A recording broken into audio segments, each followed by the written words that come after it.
Full council meeting taking place on Monday the 24th of February starting at 6 p.m.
Good evening and welcome members, the public present and anyone watching online on the Council's YouTube channel to this Council meeting of Cambridge City Council.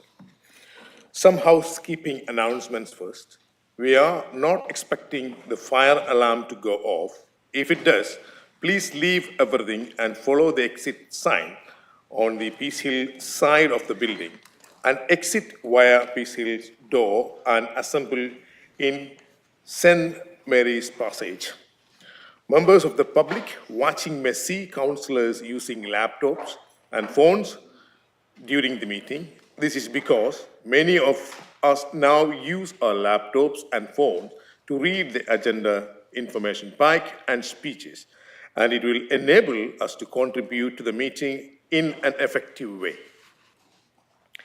As we now stream all meetings, members should be aware that the content of your devices may be caught on camera. We have a very full agenda tonight. I know we will have strong debate, but I ask the councillors, and councillors are succinct and don't repeat each other. Agenda item 1, approval of the minutes. Can I approve the minutes of the council meeting held on 10th October and 28th November 2024, which can be found on the pages 11 to 120 of your agenda item? Thank you. Agenda item 2, Mayor's announcement. Apologies have been received from Councillor Dryden and Anna Smith and Mike Todd Jones. Are there any other apologies? Mayor's engagement updates. On Sunday, 19th January, there was the Chevron Summon at Spectacular Church of Our Lady of the Assumption and English Martyrs, led by the Mayor's chaplain, Monsignor Harkness. On 23rd January, I visited Winter Comfort for homeless at Oversturm House and got to see firsthand how such service operates during the most challenging time of the year. In addition to that, on 21st of February, last Friday, I led a community group there and we cooked Indian meal for homeless people for their lunch. On Tuesday, 28 January, I joined the Deputy Mayor at the Holocaust Memorial candle lighting event here in this chamber. Community leaders, councillors and officers attended, and a testimony was read by Holocaust survivor and Cambridge resident Eva Claire B.E.M. I have some upcoming events, including on Wednesday, 26 February, there will be the Mayor's quiz. Interest has been high, with all available space have now been taken. This will raise a significant amount for street aid and give us a lift charities. Finally, on Friday, 21st March, the Mayor's reception is being held. Please, can I remind members to RSVP by 10th of March. As a Mayor, I am using my discretion and moving the agenda item 11A to consider the office's recommendation to make and adopt the South Newham Neighbourhood Plan to be considered after agenda item 5.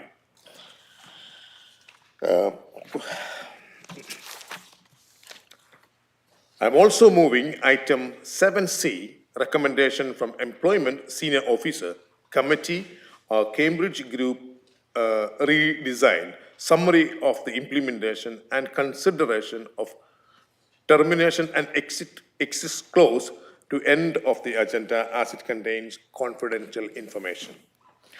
Agenda item 3, declaration of interest. Do members have any interest to declare?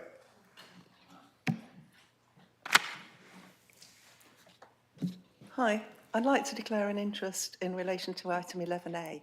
I'm a member of the South Newham Neighbourhood Forum. Thank you. Yes, please. The same declaration of interest. I'm a member of the South Newham Neighbourhood Forum. Thank you. Thank you, duly noted. Yes, Councillor Dave Bajan. Chair, Mayor, sorry. I'm a member of the Cambridge Cycling Campaign. Councillor Pat. Thank you, Mr Mayor. Unison member and adult social care administrator in respect of the motion 9A. Councillor Jerry Baird, please. Thank you, Mayor. I'm a member of Unison and also I'm a member of the KIP board. Thank you. Please. Thank you. In relation to 11A, the South Newham Neighbourhood Forum, I am a Newham councillor. I also, in the run-up to that referendum, put out a note to residents suggesting that they vote against that. However, I come to this separate question of whether to accept the referendum result with an open mind. Councillor Katie. I'm a member of Unison.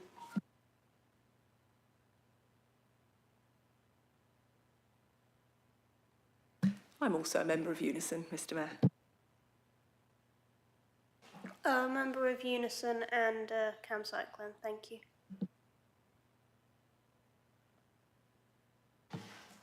I'm a member of the KIP board as well. Councillor Tom. I'm a member of Cambridge Cycling Campaign.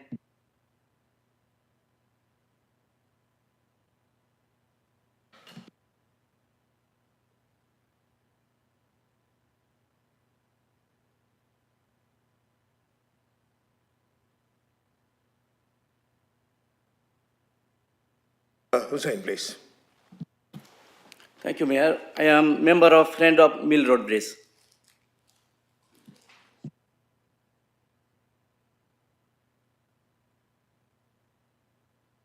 Chair, sorry, I didn't hear that one. Can it be repeated, please? Councillor Moore. Thank you. Two of my children still work at the leisure centre. Thank you. Yes. Chair, I'm sorry, I didn't quite catch what Councillor Delaware said. Do you want to repeat? Do you want to repeat?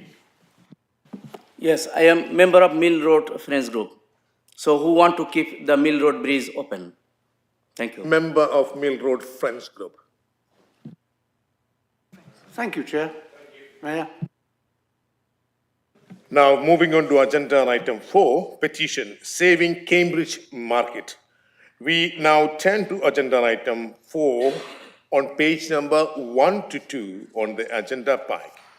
The petition organizer will have up to 5 minutes to present the petition.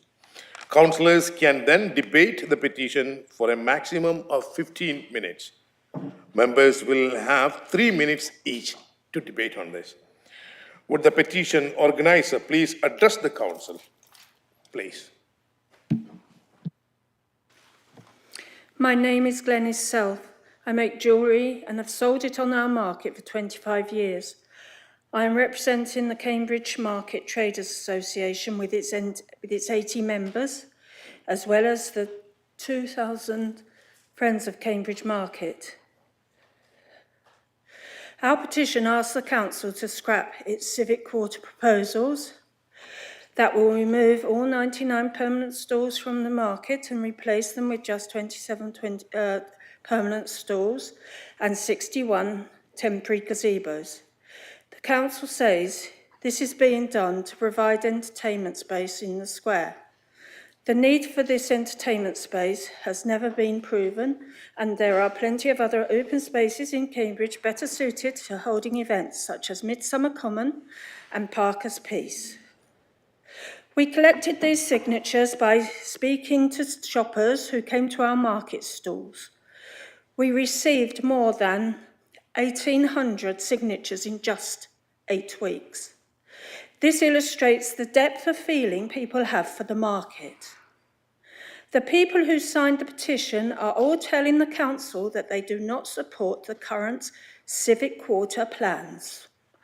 They understand how great an asset the market is and how important it is to the city of Cambridge.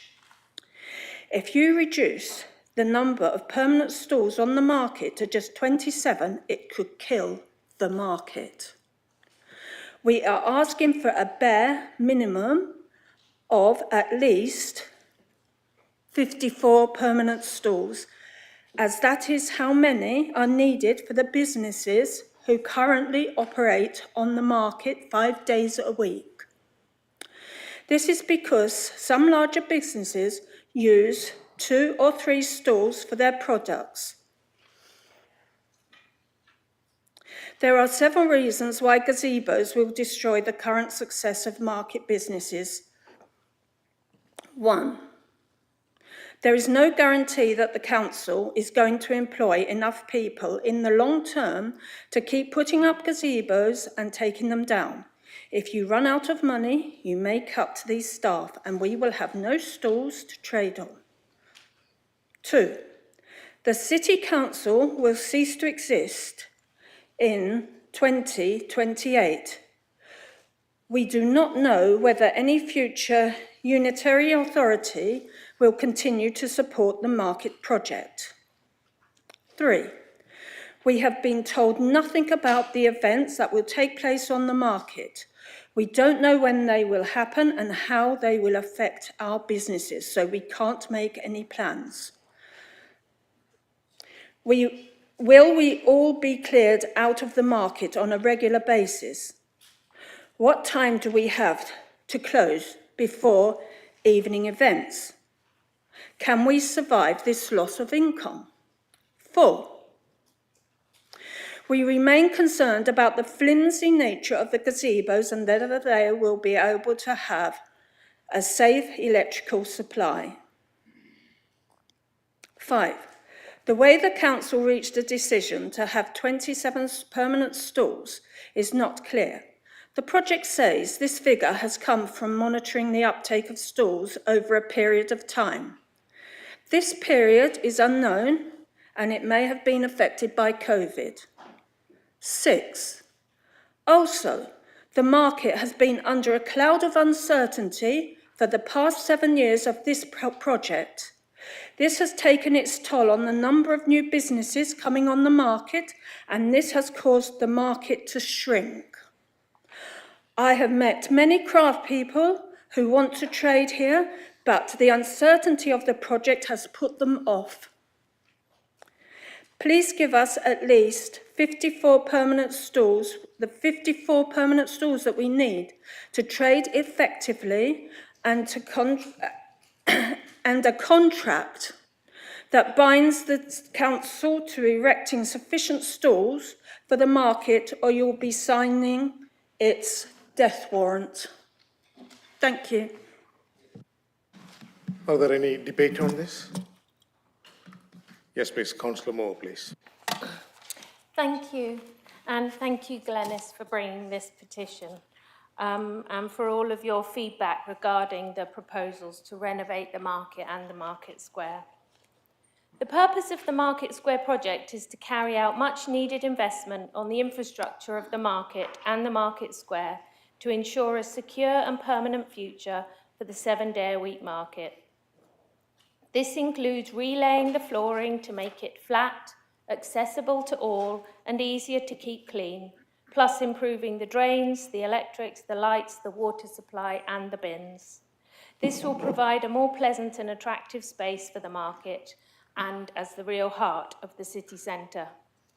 Whilst completing this much-needed maintenance work, we also want to create a more flexible space and design out the increasing levels of antisocial behaviour that we see in the square, mainly at night, but also far too often as experienced by the market traders.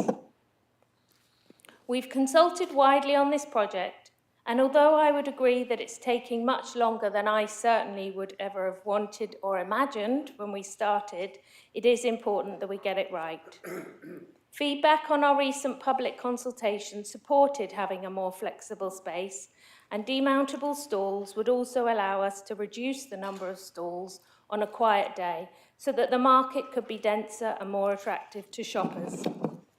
However, there would always be enough demountable stalls able to be erected to provide for the traders that want to trade up to the maximum that the space allows. We're still working through the designs of both permanent and demountable stalls with the traders, and a future meeting is planned on the permanent stall designs next month.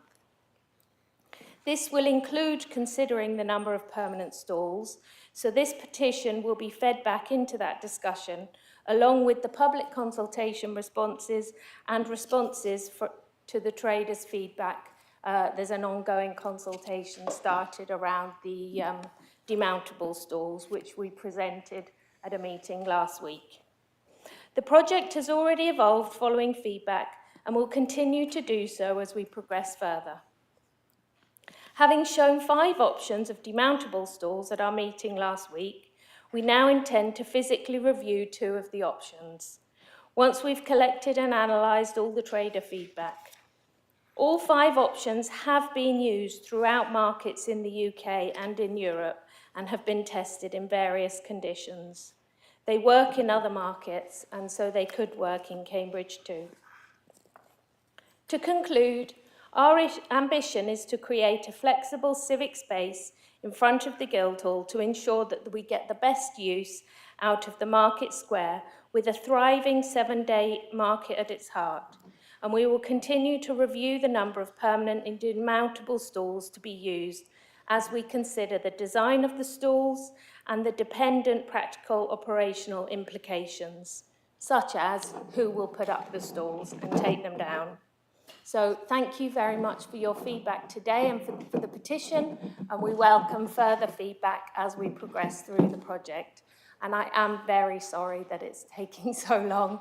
I wish it was ready to roll out now, but I believe it will be worth it, particularly getting the right market square for the city, but also market for the traders and shoppers. Thank you.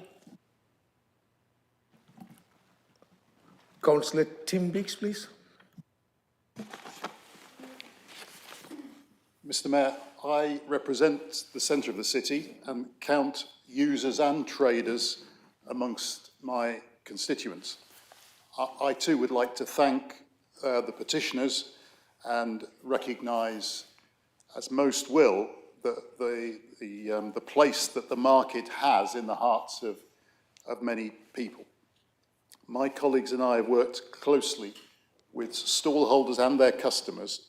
We particularly fought for fair treatment during COVID, when in our view, the council at that time took some missteps in a very, very tough period for the market. We instigated the council focusing its attention on this subject way back in 2017, which is a measure of just how long the talking about this has gone on. I highlighted the need then out of affection and support for the market, certainly not out of any death wish for it. Time has, if anything, reinforced the fact that change is occurring in the world our market operates in, the sector of street markets everywhere, the size and shape of our city, and the whole community's expectation of the city centre. It's human nature, I think, to cling to the ways it seems things have always been, especially to something like our market and our marketplace with their roots so deep in history. And I am as subject to those feelings as most people. But I believe that's perfectly fine unless clinging on to that is accompanied by decline and deterioration. And when that happens, doing what we've always done without question is probably not a good idea. I think we need to be open to change, to enable both our market and our market square, which aren't entirely the same things, not only to survive, but to thrive. As a ward councillor, I see today lots of empty spaces on our market, empty before anything has changed from this project.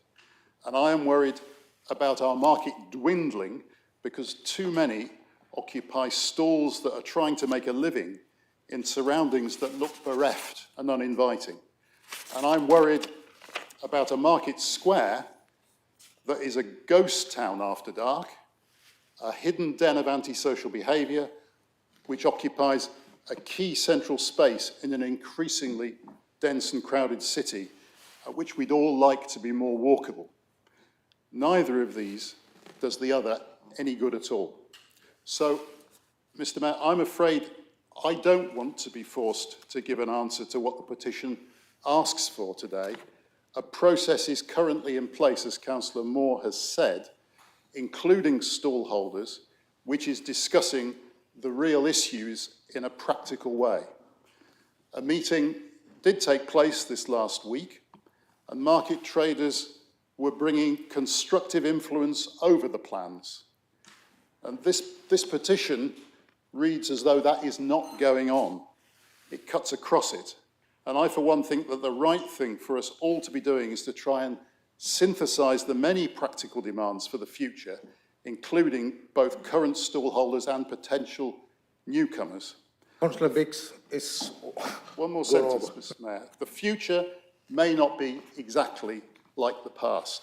For success, we desperately need open minds and to work together, as I and my colleagues remain committed to do. Councillor Clow, please. Thank you. The market traders are the best judge of what their businesses need to trade successfully. If they need a minimum of 54 permanent stalls, then that is what they should have. The market makes an annual contribution to the City Council of over £300,000 per year. If the Council wants that to continue, it needs to listen to its own customers and give them what they need. I feel that the Council is treating the traders, some of whom have run their businesses for years, as if they were young children who can't be trusted to know what they need. We know that the Council is not a business, so why do they feel they know better than these experienced small business owners? Thank you.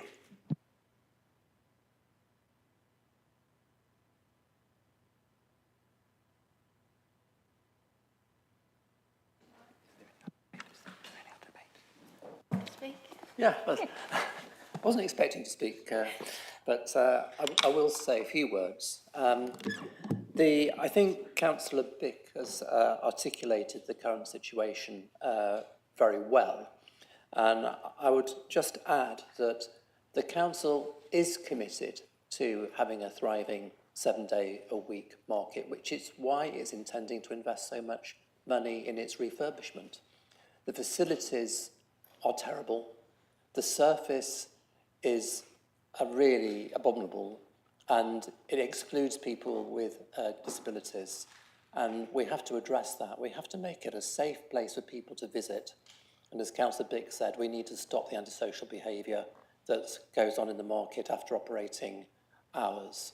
I'm convinced we will be able to deliver a scheme that satisfies all parties, all interests, but we have to do this on a step-by-step basis. We can't come up with all the solutions because there are so many interacting and competing demands to resolve. But we are working, we have constant engagement with the traders, we have meetings with them, and we're listening to them. They come along to the meetings and talk to us, and they say we're not listening, but we are. And I just want to just establish, create more trust that we're going to do this job well. And we're not intending to kill this market. Far from it. We want to breathe fresh life in it. Thank you.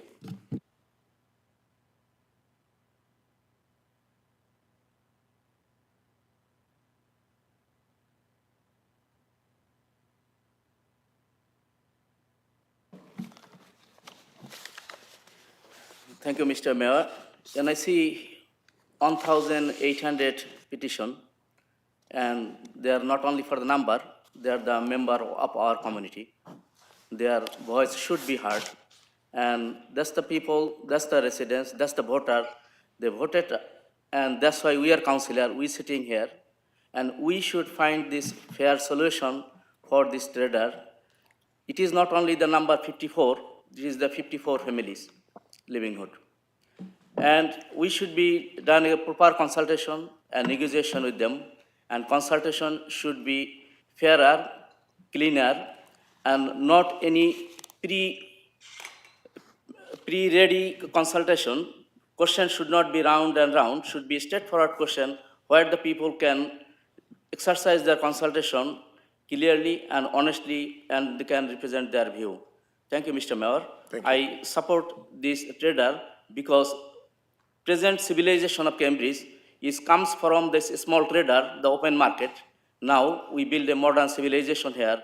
All the university, everything comes this behind this history, all this open market. We should respect them. Thank you. Yeah, Councillor Moore, do you want to speak? Fine.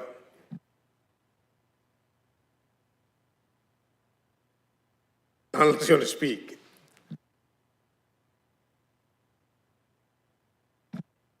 Oh, yeah, go on. Thank you.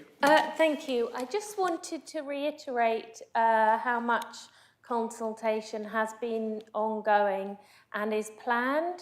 We are currently having monthly meetings with the traders, and there's been public consultations, specific trader consultations, stakeholder group consultations, and as I did say initially, the plans for the Market Square have changed following this feedback, that initially the plans were to be 100% demountable, and so responding to the traders' feedback, we have now got this proposal for the permanent stalls. As I said, it's not confirmed. The design work is ongoing. It will depend on the design of the stalls.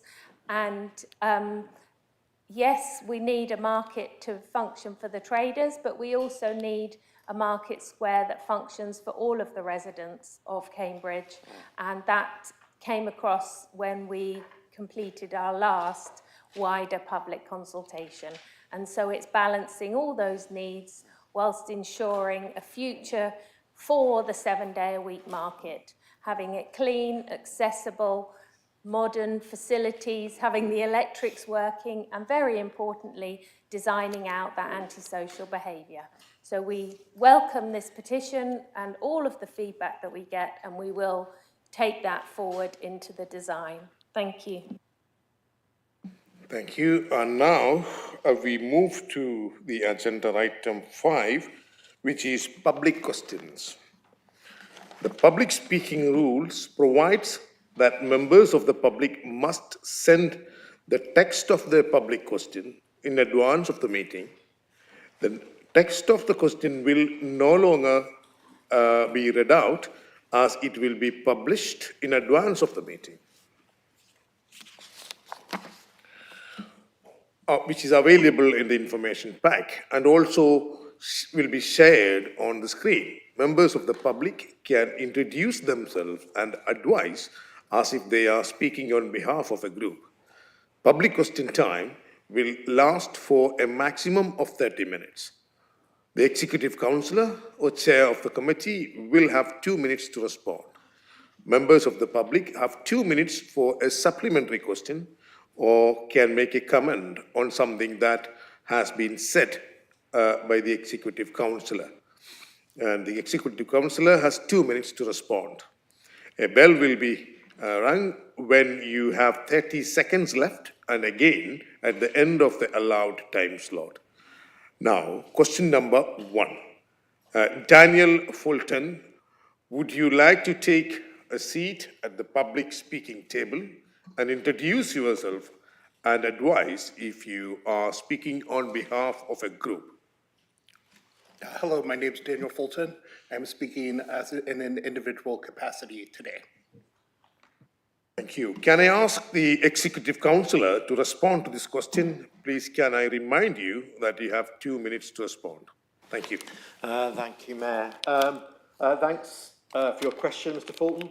The ruling group does take its role in democratic processes in Cambridgeshire and the wider responsibilities across Cambridgeshire and Peterborough very seriously, including that of the City Council's representatives on the Cambridgeshire and Peterborough Police and Crime Panel. May I encourage you, therefore, if you do have evidence to substantiate your claims, if you could report these to the appropriate authorities in relation to the matters that you have raised. I gather our representative of the panel has already provided you with details of how you might go about this. Thank you, Mr. Mayor. Do you have a supplementary question, Mr. Fulton? Yes, I do a supplementary statement. First of all, thank you to the City Council for allowing this issue to be aired again today. On Thursday of last week, after the City Council published this question, the College of Policing released a document that gives considerable insight into the operational issues that people are concerned about. This will allow the Police and Crime Panel, on which the council is represented, to properly consider the matter at an upcoming public meeting. But I would like to stress that I appreciate the City Council's support, and without the City Council providing a forum for these concerns to be aired, the College of Policing never would have acted to release the document they did. So thank you to the council for your continuing support and interest on this issue.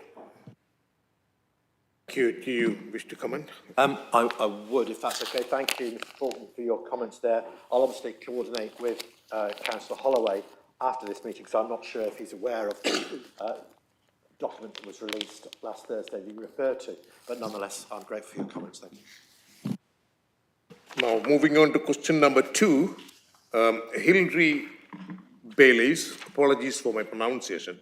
Would you like to take a seat at the public speaking table and introduce yourself and advise as if you were speaking on behalf of a group? Thank you.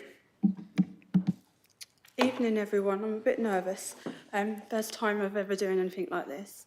I'm a local resident. I live in Cambridge. I live by the train station, and I'm a social tenant. I'm also on a housing benefit, and I've also worked tirelessly in a voluntary for my local housing association for the last 15 years. I've also been on the scrutiny panel for that, and so I have looked at service charges over the time and period, and I am concerned that the inflation of the service charges, and I'm also concerned that I know of a couple of cases where the charge doesn't seem to be... Sorry, we have the question. Okay. And, yeah, thank you. Can I ask the Executive Councillor to respond? Thank you for your question, Hilary, and please don't be nervous. We all are. So, thank you for your question. It's not possible to identify readily how much public money has been spent on service charges. Some of these charges are included in eligible rent figures, where others are split into individual service charges. This is all very complex, sorry. The City Council has to pay. It has to do this by regulation. It has to pay eligible service charges according to these regulations, as the same as the Department of Work and Pensions do and universal credit claimants. The vast majority of services that we have identified as being eligible and reasonable are fully covered by housing benefits subsidy from the DWP, and they don't impact on the council's finances. So, eligible service charges, this is the crucial part, the answer, are scrutinised by experienced officers, both when a new setting starts and when rents are annually reviewed. So, there are different elements of this as well which impact on charitable landlords, and different subsidy arrangements are made, and also they apply to temporary accommodation tenancies as well. So if you ask a supplementary question, I can give you some more information, and I don't want to run out of time. Thank you. It's not really a question, it's more of a... During our campaigning work, we have identified several cases where we are scrutinising and wondering how this charge can be justified. And especially when we are identifying houses that don't seem to have any additional needs or requirements. And it is, as from my work as a resident association, affecting the ability for people to move out of larger properties into the over 55s. And I'm just concerned. I can't go into individual cases, but we have identified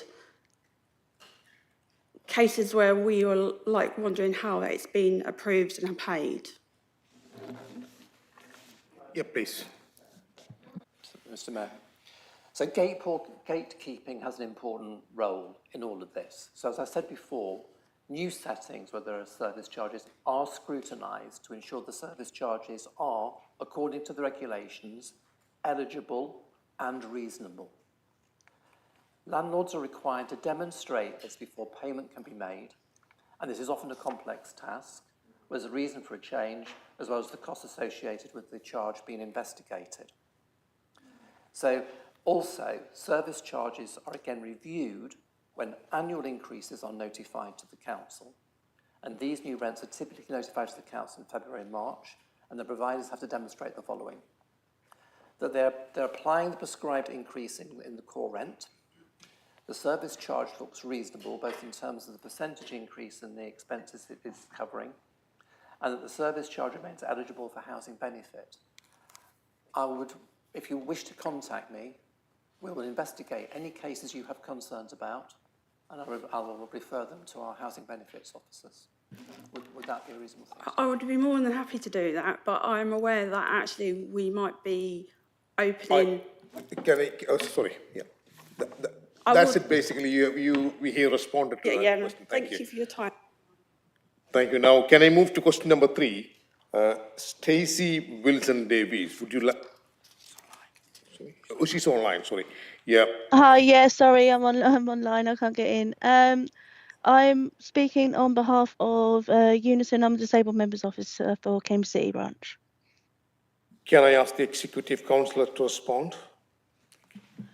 Chair, I wonder if you'd use your chair's prerogative to allow me to speak for a minute or so, just to give some background. I believe that the toilets are going to come up a lot tonight, and I could just give a bit of background before answering Stacey's question, if you would allow me to. A minute or so? Yeah, fine, thank you. So on the matter of closing toilets, up to 7 toilets were considered for strategic closure. That's half of our total provision. We are today recommending the closure of 3 toilets at Quayside, Gonville Place and Victoria Avenue.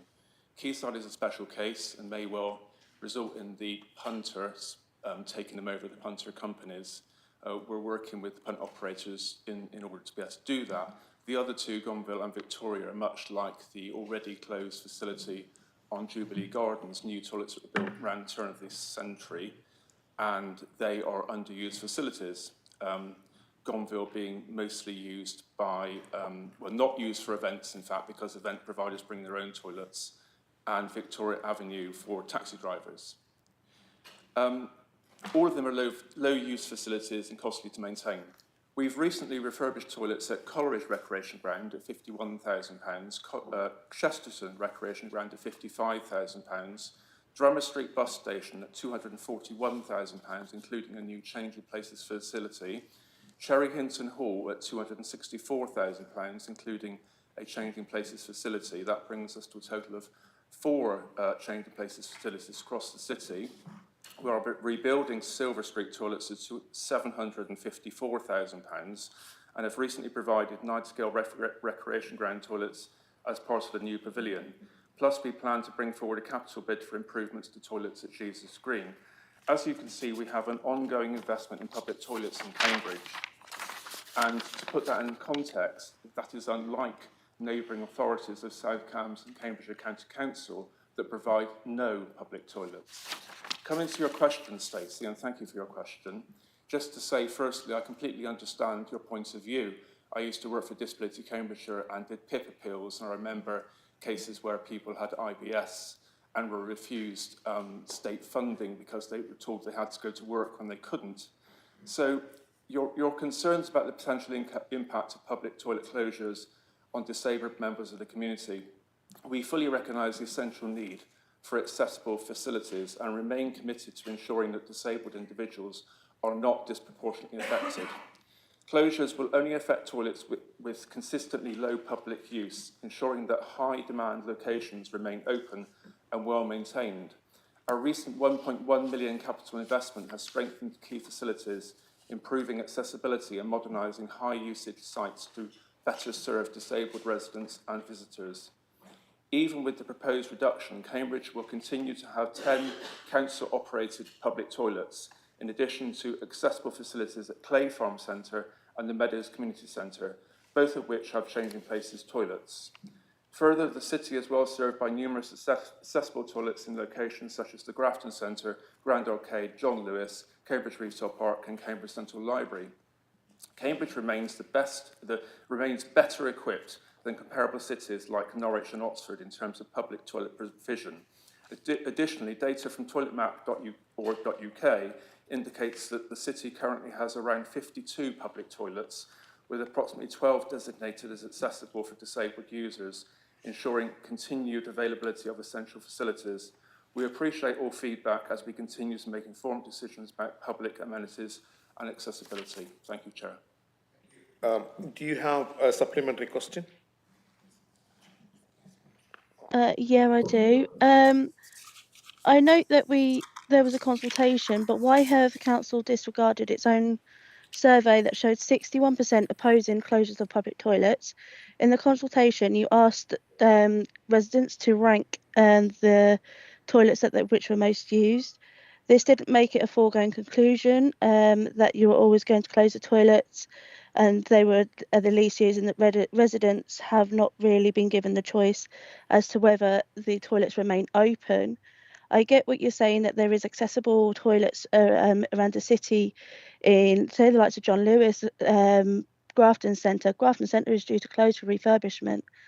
Not all places do have the accessible parameters for disabled people to actually use. So yeah, that's it. Thank you. Councillor Martin. Thanks again, Stacey. So, no, it's not a foregone conclusion. So I'd like to emphasise that, well, and further to that, we could have not asked that question. We could have not asked whether you want public toilets closed, but we did. So I'd like to emphasise that our approach aligned with feedback from recent public consultations where 42.9% opposed the closure of underused toilets. Additionally, there has been significant investment made to ensure high-quality, accessible public toilets remain available in Cambridge. Over the past year, we have committed 1.1 million to upgrading and maintaining key facilities, ensuring they meet the needs of all users, particularly disabled individuals.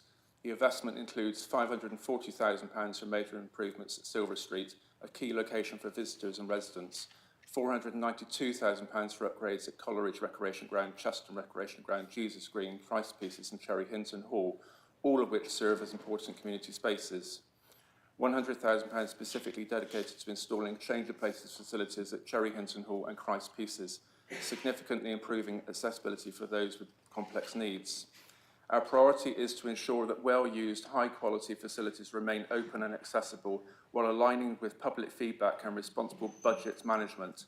This level of investment demonstrates our ongoing commitment to supporting disabled individuals and ensuring Cambridge continues to offer some of the best publicly available facilities in the country.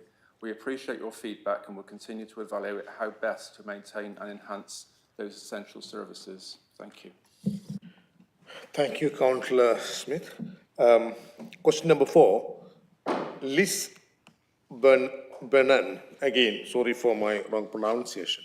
Would you like to take the seat at the public speaking table and introduce yourself, and could you advise as if you're speaking for a group? Thank you, Mr. Mayor. Liz Brennan from Unison, Cambridge City, so speaking on behalf of Unison members here. Thanks. Thank you. Can I ask the Executive Councillor to respond, please? Yeah. Thank you for your question, Liz, and taking the time to bring these concerns to Council. Firstly, it's important to state there is no clear evidence basis for assuming that removing 3 underused public toilets will result in widespread misuse of public spaces.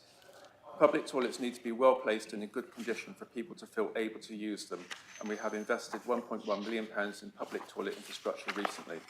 We want to make sure that people choose to use them, and we have taken important decisions to spend money to keep them in good nick. Cambridge City Council manages more public toilets than other councils of a similar size. And even if these proposed closures go ahead, we will still have 30% more public-run toilets than either Norwich or Oxford. However, we have been talking about needing to be an innovative council in order to deliver in the future, and we're keen to work with partners, such as the punting companies working from Quayside, for example, to see how we can pass these over into their control. Additionally, we're doing work in the Civic Quarter, which will include decisions on how we might manage toilets in the Guildhall to enable public accessibility. Our rapid response function in the city centre will continue as usual, supported in part by Cambridge BID funding to maintain public health and cleanliness, and our operational teams will continue to tackle sanitation challenges. Police and environmental enforcement teams can also take proactive steps to discourage antisocial behaviour and ensure public spaces remain clean and safe. People with street-based lifestyles have access to toilets and showers at Winter Comfort and The Haven.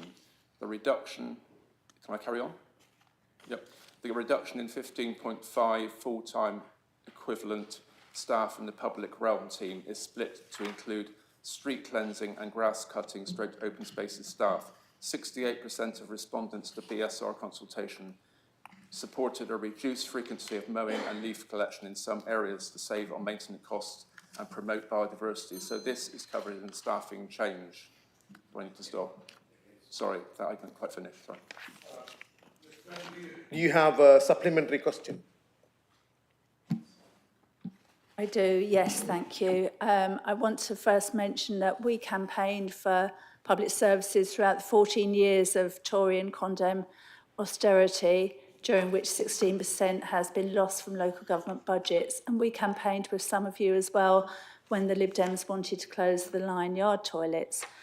Our operational staff who clean our streets and open spaces begin work at 6 and they work throughout the city. They're not the only ones who start early and travel about. Bus drivers, delivery drivers, taxi drivers, they all need to stop off for loo breaks.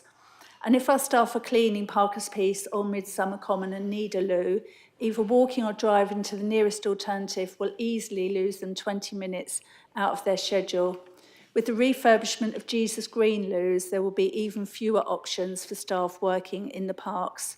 The very thorough equal opportunity, equality impact assessment takes into account women, disabled people, older people. It doesn't take into account the needs of our own staff or other workers who may share or may not share those characteristics.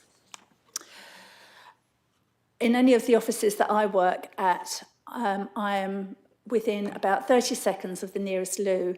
So I'm disappointed that, again, our frontline staff are being treated worse than the people sitting in the offices making decisions to reduce staffing. We don't want a city of inequality. We know that you have to balance the budget, but there is more than one way of doing that.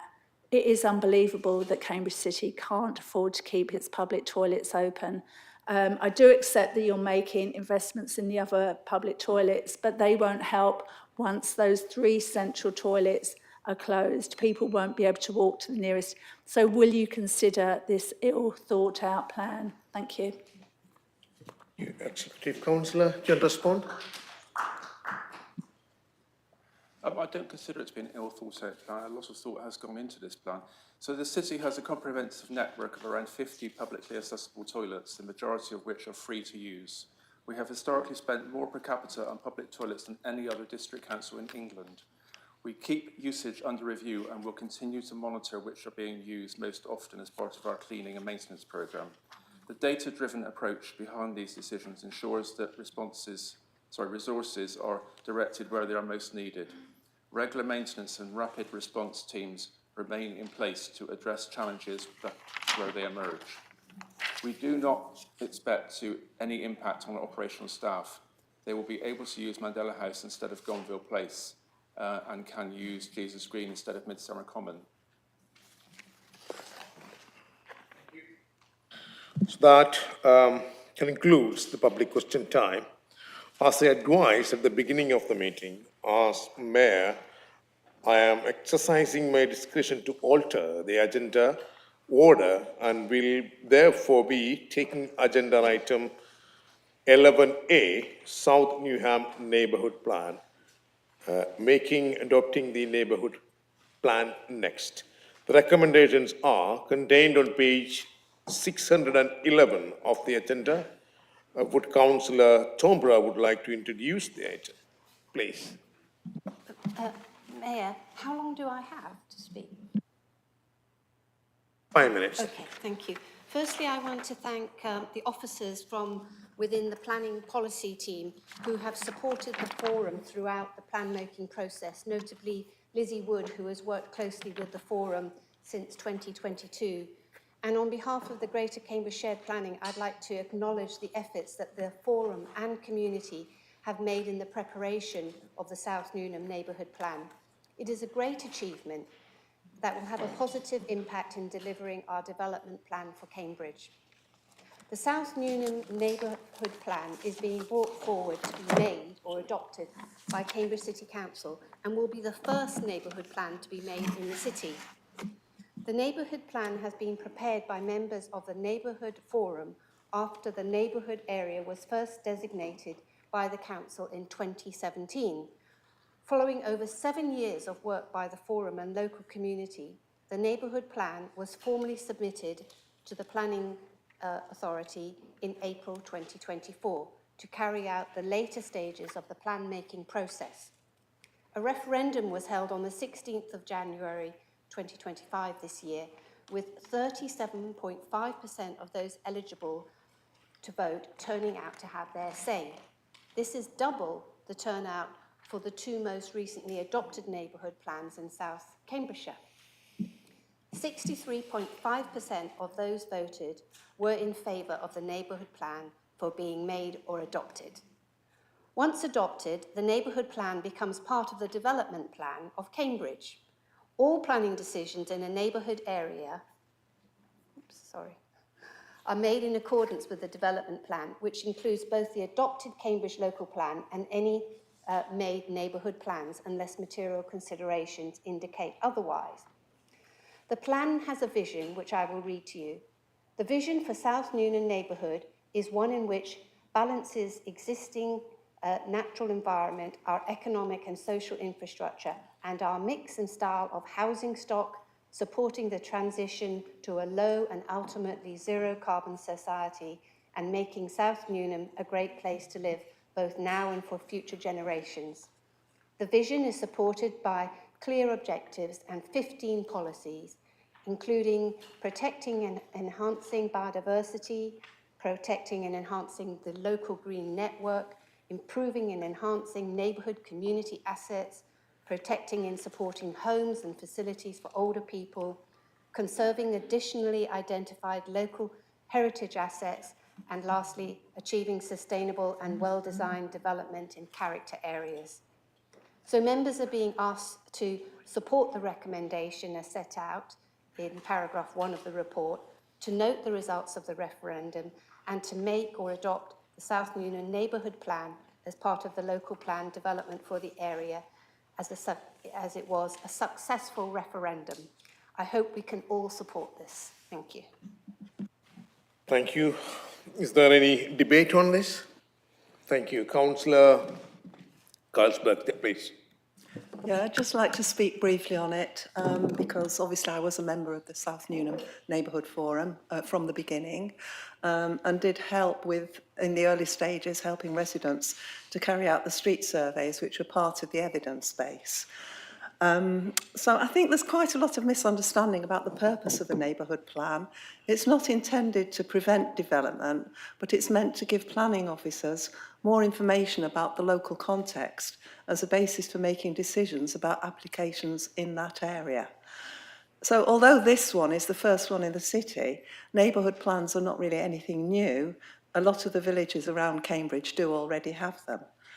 It is a huge undertaking, though, as Councillor Thornborough has said, so I would like to thank all the people in our community who have contributed, especially the members of the Forum Committee, who've kept working on the plan for over 7 years, despite many setbacks. The independent inspector was very positive about the plan. He said it was a good example of a neighbourhood plan with clear policies and supporting text to help with implementation.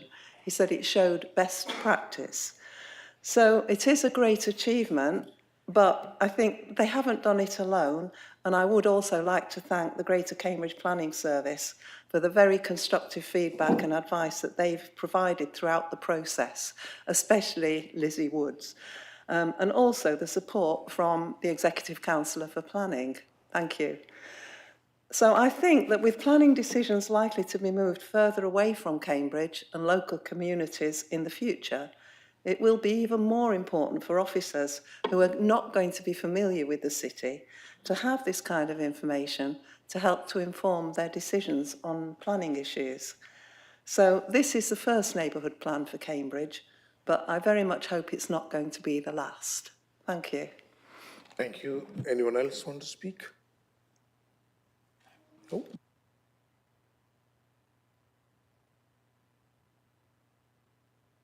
Councillor Thornborough, you have the right to reply. Do you have anything to say? I have nothing further to add, thank Thank you. Members, now we will move to the electronic voting. Oh, this is what I need to.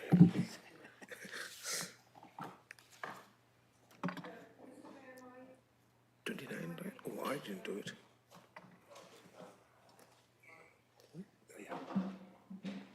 I can't vote, Mr Mayor, for some reason. It's not coming to my machine, whatever it's called. It's working. Okay, can we sort that?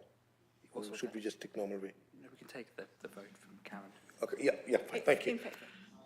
So what would be 35, right?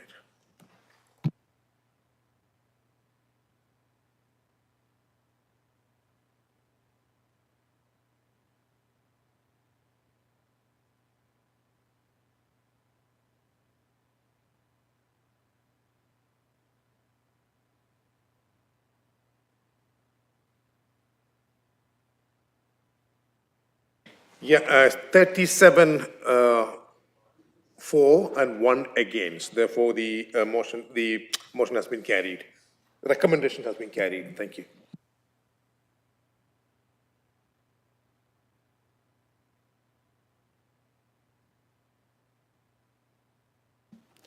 Now, agenda item 6, budget recommendations. We now turn to the agenda item 6A, recommendations of the Executive HRA Budget Setting Report 2025 and 26. Members to note the recommendations on pages 122 to 124 of the agenda. Does Councillor Bird wish to introduce the item, please?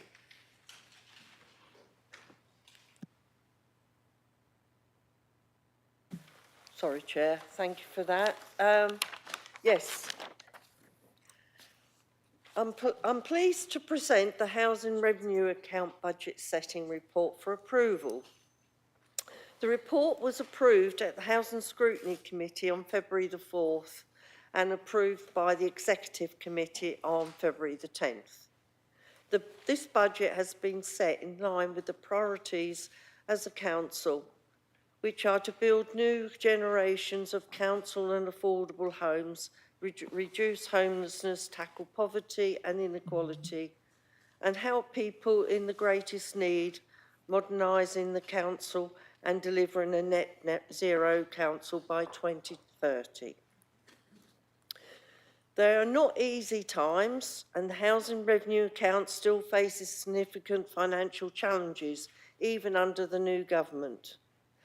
Despite these challenges, we continue to invest in our existing properties, support our tenants, build attractive new homes, and I want to thank the officers and our tenant and leasehold representatives for their continued commitment and support. I'd like to give a special mention to the building control team at 3Cs Shared Services, whose work supporting a house building programme was recognised last month when they won a Local Authority Building Control Excellence Award for Best Large Social Housing Development in England and Wales for their work on Camkin Road development. Being able to rely on such a great team makes it possible for Housing Service to deliver for our tenants.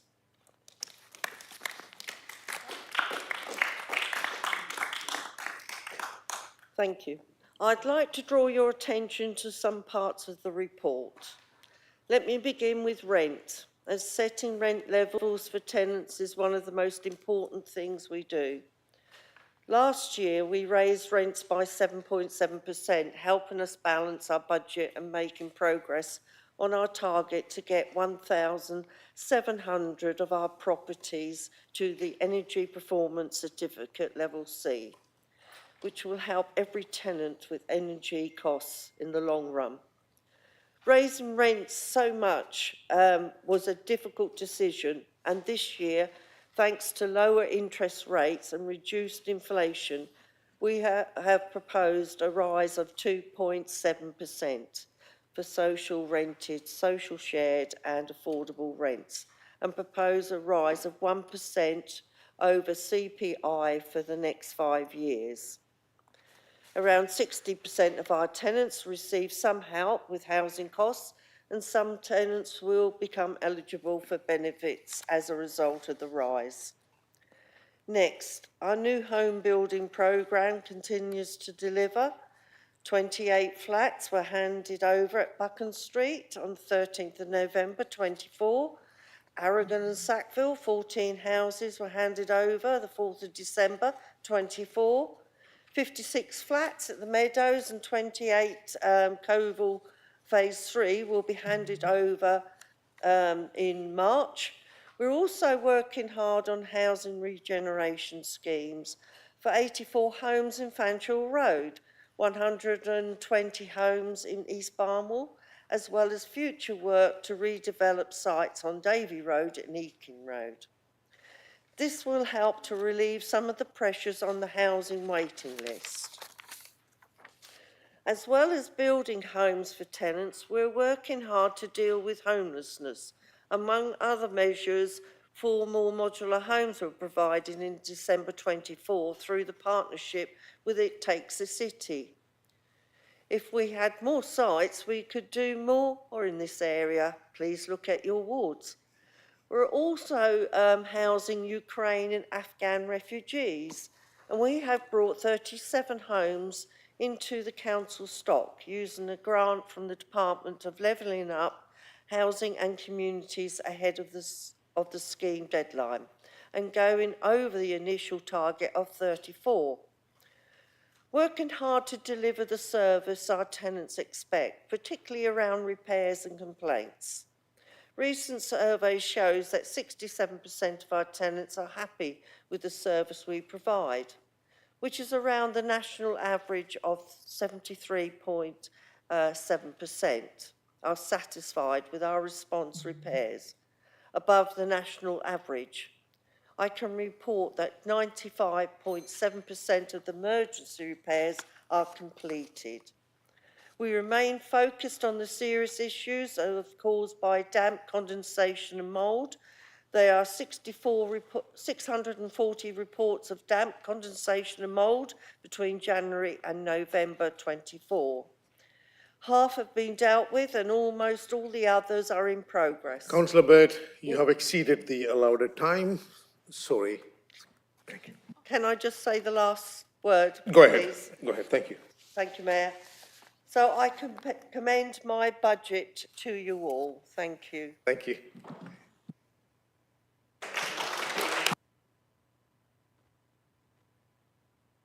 Now, may I call upon Councillor Martinelli, the Liberal Democrats Group spokes, to present its HRA budget amendments. These can be found on page number 9 to 10 in the information pack. You have up to 10 minutes, Councillor Martinelli. Sorry, 5 minutes. Thank you, Mr. Mayor. This evening, I'm afraid we must confront a stark reality. This council is failing in its fundamental duty to provide safe, secure and high-quality homes for our tenants. The evidence is undeniable. We hear the same stories of neglect, broken promises and a housing system that leaves our most vulnerable residents in despair. Far from being happy with a 67% tenant satisfaction rate, we would see that as remaining stubbornly low, and maintenance is, as the Executive Council points out, a primary concern. Our emergency repair performance is in fact amongst the worst relative to comparator councils. Damp, condensation and mould cases are rising despite the yearly assurances that this is only a seasonal problem. And most alarmingly, we've discovered the apparent loss of nearly 300 tenant emails reporting damp and mould. This is not a simple error. It is a systemic failure that undermines the figures presented to our Housing Scrutiny Committee. Now, let me share some of the cost of those failures. Consider this desperate email. I have tried multiple times to call you, but I just keep getting cut off. I have been waiting 1.5 years for this to be done. The living room has cracks in the ceilings, and this needs to be sorted as well. I am disabled, I have a lot of health issues, and this is causing me a lot of anxiety. Now, this is not an isolated case. We have a resident in QE living with rats, damp and mould for years, with the council seemingly shirking responsibility. We have an 80-year-old recovering from multiple heart attacks, denied a safe path in their garden, leading to a serious fall. We have a leaking shed left unrepaired, a disabled resident struggling with a dangerous back path, unrepaired doors, missed appointments, and residents told to seek external grants because our own services are failing. All true stories, and all, in my view, unacceptable. So these are not just statistics, Mr. Mayor. These are real people, real lives, real suffering. Furthermore, under this new Labour government, our development strategy seems to be grinding to a halt. Despite talk of ambitious building programmes, our property portfolio has shrunk, and we have yet to start a single new development this financial year, a crucial fact obscured in the 90-page budget documentation. We have already expressed concerns that our new portfolio approach risks reducing the provision of truly affordable and social housing. Mayor, it is time for decisive action. We can no longer ignore these pleas for help. We must prioritise our existing tenants, tackle the repairs backlog, and ensure every resident lives in a safe, secure and decent home. Therefore, the Liberal Democrats propose a budget amendment that includes concrete actions rather than Green Party abstractions. We propose recruiting a dedicated asset management officer for 5 years to tackle the decent homes backlog. This role will focus on improving property access and prioritising the overdue boiler and central heating replacements, crucial for preventing damp, condensation and mould. The post will include flexible working hours, including evenings and Saturday mornings, to improve tenant accessibility. We will commission a one-off and urgent external review of our damp and mould management. This will assess our current reporting systems, surveying processes, and commissioning for required works, ensuring we align with best practice and are prepared for the implementation of AWAB's law. Finally, we will bring forward without further delay a 100% affordable council redevelopment at Stanton House, a provisional pipeline project that inexplicably does not appear in the Labour Group's budget. We will allocate £9.8 million from the 10-year New Homes project to deliver this scheme as soon as possible. A report detailing the next steps will be presented to the next Housing Scrutiny Committee, but this council has the opportunity to support this much-needed work tonight. We must rebuild trust, address urgent housing issues, and place affordability at the heart of our strategy. We owe it to the residents of Cambridge to do better. We owe it to them to finally listen. Thank you, Mr. Mayor.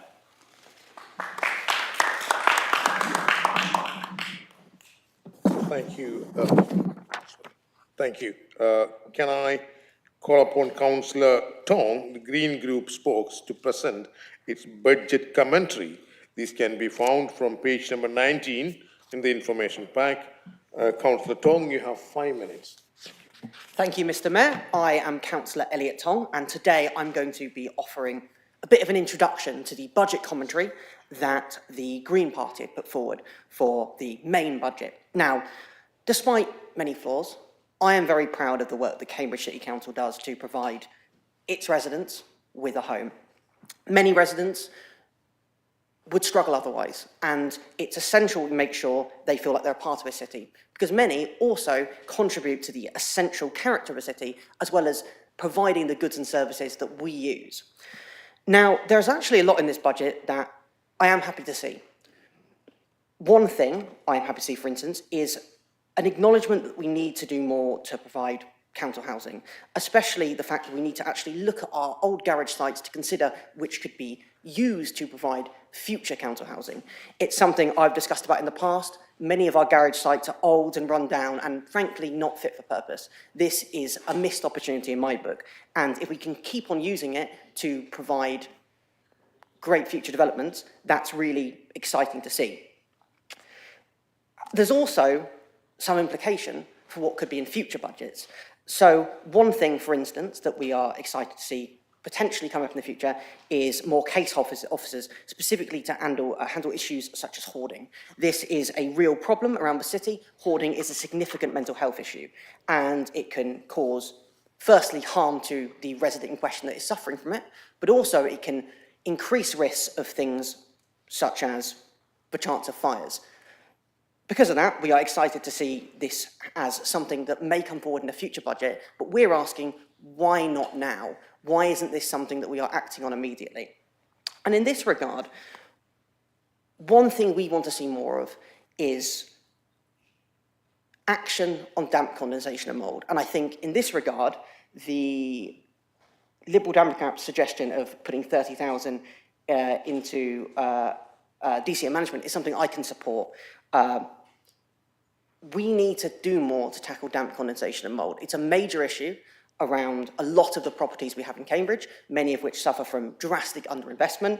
It's a serious health risk.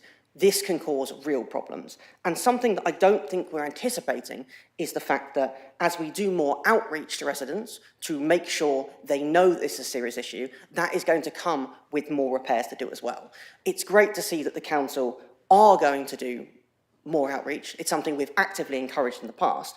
However, we need to consider what the ramifications of this will be. Now, we are living in an increasingly difficult economic climate, and the council, among with all councils, are being forced to make tougher and tougher decisions because the national economy is in a dreadful state.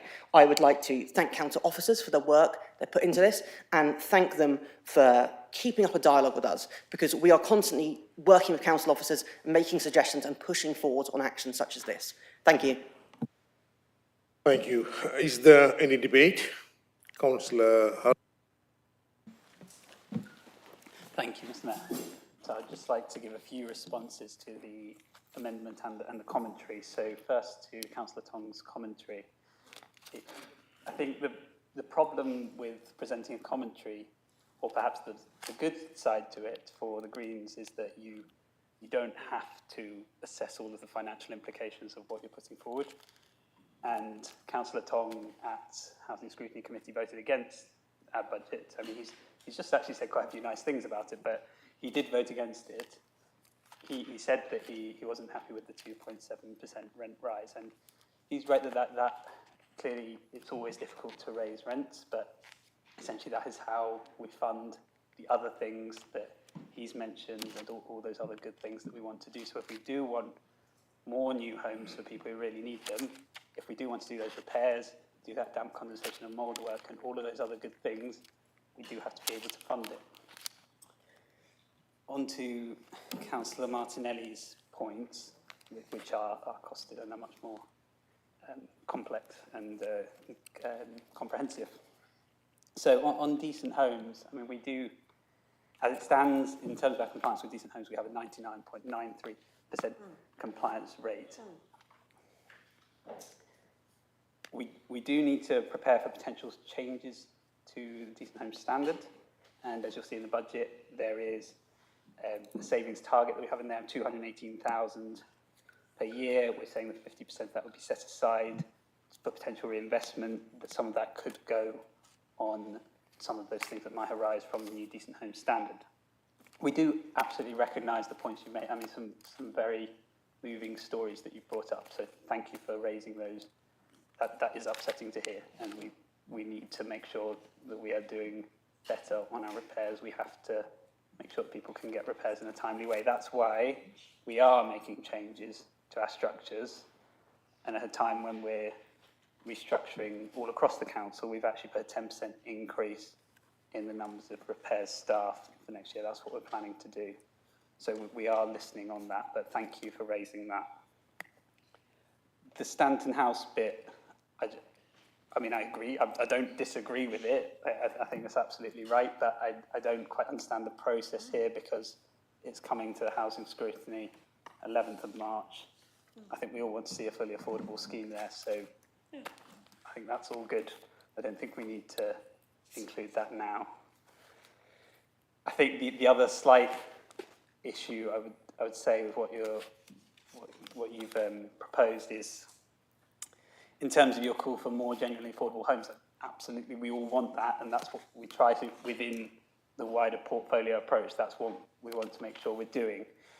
However, if you've got an amendment, as you do, which takes money away from that new homes programme, that makes that more difficult. Now, there's a balance to be struck, of course, between repairs in our existing stock and between investing in new homes, and that's what we're trying to strike. We may not always get it right, but I think it's important to acknowledge that when you're asking for improvements to repairs and you're also asking for... I'm sorry, Councillor Holloway, I have to stop you there. You already exceeded the time. Thank you. And Councillor Ashton, please. Yeah, sorry. Thank you, Mayor. I welcome Councillor Tong with new eyes to scrutinise what we're doing, but he needs just to check his facts. When we talk about missing garage sites as a great opportunity, we developed 2 garage sites in Cherryington years ago, and if he goes down East Road, he'll see the garage sites being developed down there. So we are looking at using garage sites for development where they are not being utilised to their full. Coming on to Councillor Martinelli, I always think it's amazing when people forget what they did when they were running this council. That we've been talked about how we ignore our residents and how we don't sort things out. Here's the authority, when I was in opposition, who put our own firm who looked after council repairs out to private tender against our wishes because it was going to make an efficient service. So the Lib Dems put out to private tender our own service, which was doing a great job on efficient repairs. We also went through an unbelievable scene of garden fence repairs, where we were being charged thousands of pounds for garden fences that were never being built in the first place. Residents saying to us, we still want our garden fence built. And we were saying, we've been invoiced, they haven't been built. On developments, the Lib Dems evicted people from developments and were never allowed back where they lived. So in Cherryington, people were told, you're going to move, but there is no way you're allowed to come back into the new development. And I'm pleased to say, when Labour took over, that was the first thing we instigated, that when we had new developments, residents who were being forced to move out would have the opportunity to move back if they wanted to. And again, on new developments, when we took over, we had developments that were taking place in Cherryington and in Chesterton and Water Street, which Councillor Bird will remember, that caused huge problems in the state of the way they were built, and basically had to rebuild them. So yes, we don't have a magic wand and we like to tackle things quickly and effectively, but we have to try and do things in a correct order, and we're trying to do that, and we're happy to listen to our opposition councillors when they put forward constructive ideas, and we'll work with them to make sure our residents live in the houses that they deserve to live in. Thank you. Thank you very much. Are there any, yeah, Councillor Simon Smith, please. Thank you, Mr. Mayor.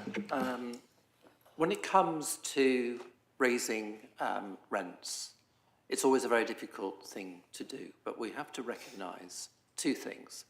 Firstly, the tenants who are worst off do receive housing benefits and universal credit to compensate for cover the costs of their rent in many cases. So that's important consideration. And the other is the power of compound development of our income. So if you don't increase your rent one year, that's the base for the increase for the following year. It's not then the baseline plus last year's rent, and then the new rent added on to that. And when you project that over a 30-year period, it accumulates into millions and millions of pounds. And so therefore, you have to look at the 30-year programme, what you're going to need to repair the houses, deal with damp, condensation and mould, and help fund the regeneration of the older stock. So that's just when I make that point about why increasing rents is an important thing to do as part of the overall financing of the housing revenue account. If you don't do that, you get into really serious trouble down the road. I just want to say that Stanton House scheme is identified in the 1500 housing programme. It's a pipeline scheme being brought forward for planning and funding. And the funding regime is complex, and the officers work to put together the available funding arrangements according to the scheme that they've got in front of them and the funding that's available at the time.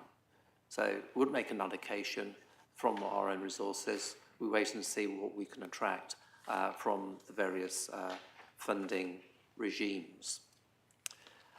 I did welcome Councillor Tong's opening remarks, and that was good, because the Greens now control Bristol City Council, and they've cut their housing programme that they inherited from Labour, and they've cut it. No, my computer's gone. From 3,082 homes to 728 homes over 5 years. And at the same time, they've committed 33 million for temporary accommodation. And one Bristol City Council has described the Greens as morally bankrupt and financially incompetent. I think that's, I'm just quoting, I'm not commenting that is true or not, I'm just repeating that quote. But it has been very positive today not to hear from the Greens that regenerating existing council homes, replacing them with more council homes, is a moral, social cleansing. I do hope we've heard the last of that, because it's a ridiculous comment to make when we're doing so much hard work to put people into homes they can afford to heat. Thank you. Thank you. Now, Councillor Davey, please.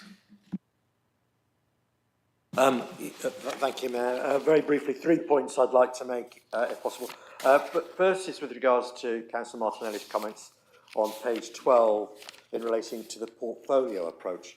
Whilst I appreciate the numbers are slightly different, it doesn't stop us building more council homes than most other authorities throughout the country. And in fact, I'm sure you'll all like credit us for still finishing in the top 10 councils across the country that build council homes. And we are a second-tier authority, so that's competing with places like Birmingham. So again, I reiterate, our commitment to building council homes remains a high priority. And not only that, the second point I'd like to make is that we are very keen on mixed developments.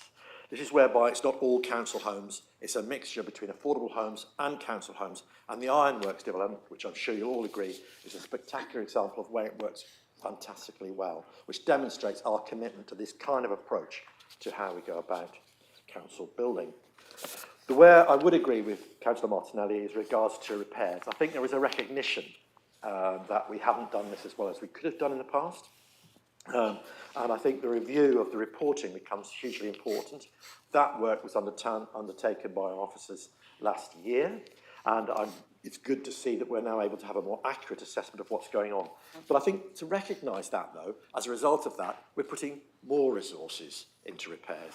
The one area within our transformation, which Councillor Holloway has already referred to, that we've in the transformation programme, the one area in the whole of the council's activity we're increasing resource by significant amounts is in estates and facilities, which I think again recognises our commitment to getting this right for the benefit of our residents, the benefit of our community, and so we can make sure that our people, the people we're responsible to, live in decent homes. Thank you very much, Mr. Mayor.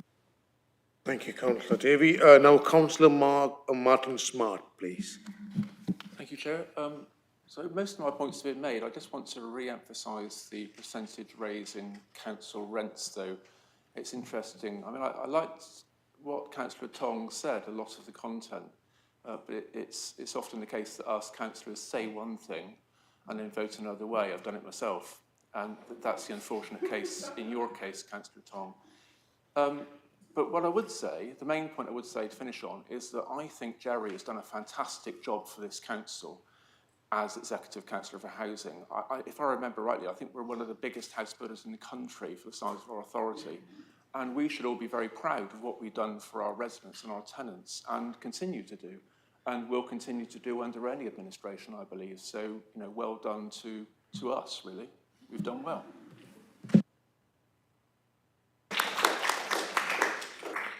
Councillor Alice Gilderdale, please. Thank you. I just wanted to talk briefly on the point of hoarding that was brought up. And I would like to say that a lot of our officers are doing some really incredible work on this already. We have staff who are very, very highly skilled to work in this area, to work with very sensitive cases, especially where people may have passed away or they might have moved. And I'm happy to share it with councillors, but I would draw people's attention to something that the council posted about a year ago about work that our council staff did on, to highlight Empty Homes Week last year. There's a lot of work that we need to do, and I know that Councillor Bird has been pushing on to make sure that when homes are empty, that we make sure that they're then turned around as quickly as possible. And I think that it's very important to highlight that officers are doing that work, and there's more that we can be doing, and we are, but just to emphasise that work is there, and I'd really like to highlight that, and I'm happy to share what's been promoted already. Thanks. Thank you. Now, Councillor Biggs, please. Mr. Mayor, I'm not a member of the Housing Scrutiny Committee, but I listened with care to Councillor Martinelli's speech a moment ago and heard this tale of 300 emails from residents about damp and mould going missing. This is, I don't want to rain on anyone's parade here, but this hardly inspires confidence with some of the statistics that were recited earlier. And I wonder whether Councillor Bird, in her summing up, would be able to demonstrate her tight control of this portfolio by telling us exactly what was going on. Thank you. Councillor Naomi Bennett, please. Thank you. I just wanted to talk a little bit about the rents increases points. And I found Councillor Smith's comments interesting, bearing in mind, wasn't it 2 years ago that this council did not raise the rents by the maximum amount available? I'd also like to talk a little bit about the impact on tenants on housing benefit and other social security benefits.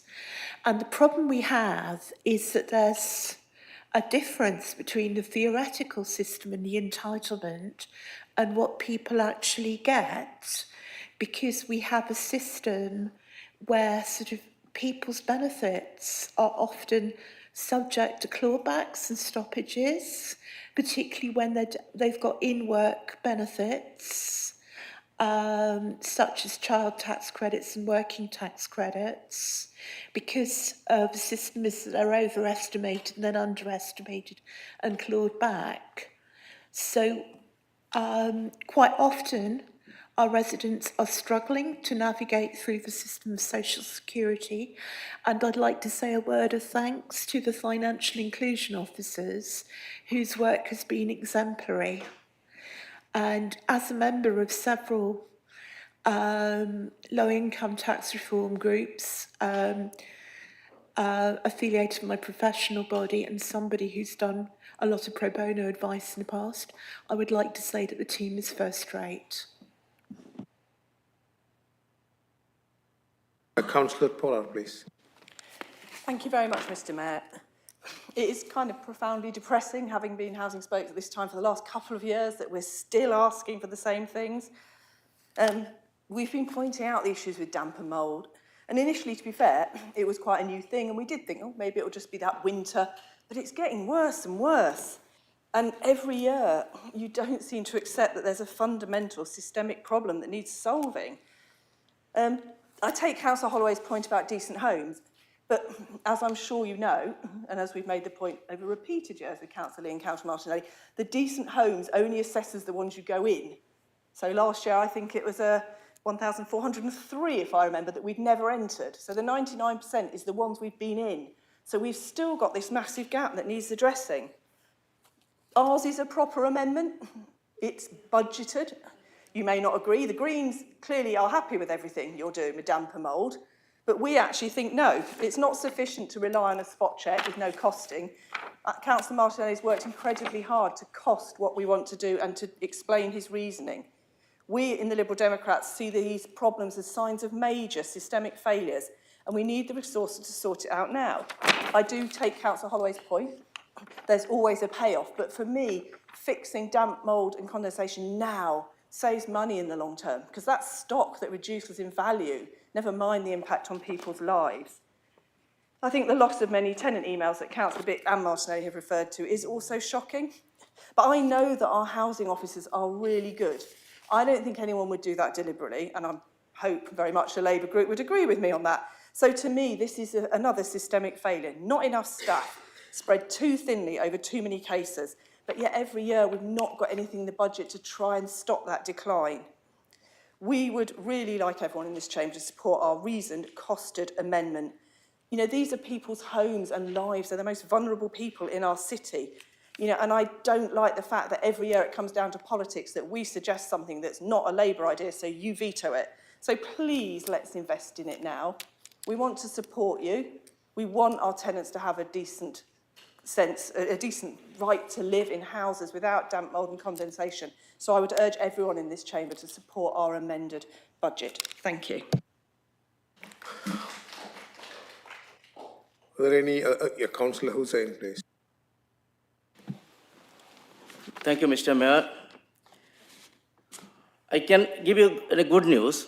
Last Saturday, I knocking on the door in King Hedges, and one of the gentlemen, he comes very angry face with me. Are you Labour councillor? And I was just keep quiet. Let's see what he want to say. He say he done a great mistake in his life. He vote for Labour all his life. This time is proved. So there, this government, they cut the elderly people the fuel cost, fuel allowance, and the King Hedges, all the property is more older and damp, cold, dark, and they have to run more heating cost, and the increasing council tax, increasing the rent, and the cutting other side the cost. Where the people will be go? They are frustrated. So I asked the council to look into these people, and they are on not only the number, and the house, the planning of the housing. I give one example, Mr. Mayor. Hartree, they plan to 6,500 property, and only 0.6% property will be 4-bedroom, the family home. And all of them home will be 1-bedroom or 2-bedroom flats, and it is just hit a number. It is not a house where people can live with the family, they can grow a family.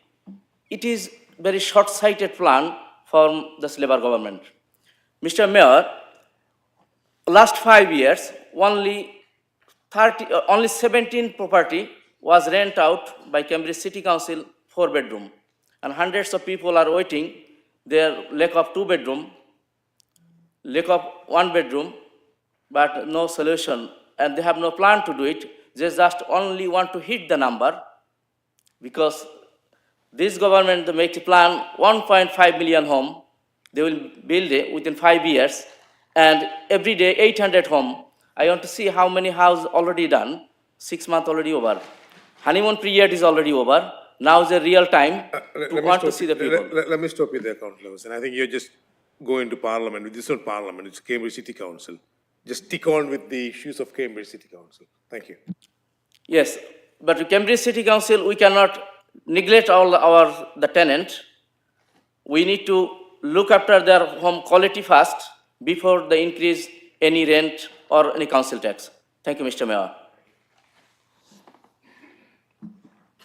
Are there anyone else? Councillor Simon Smith. Thank you, Mr. Mayor.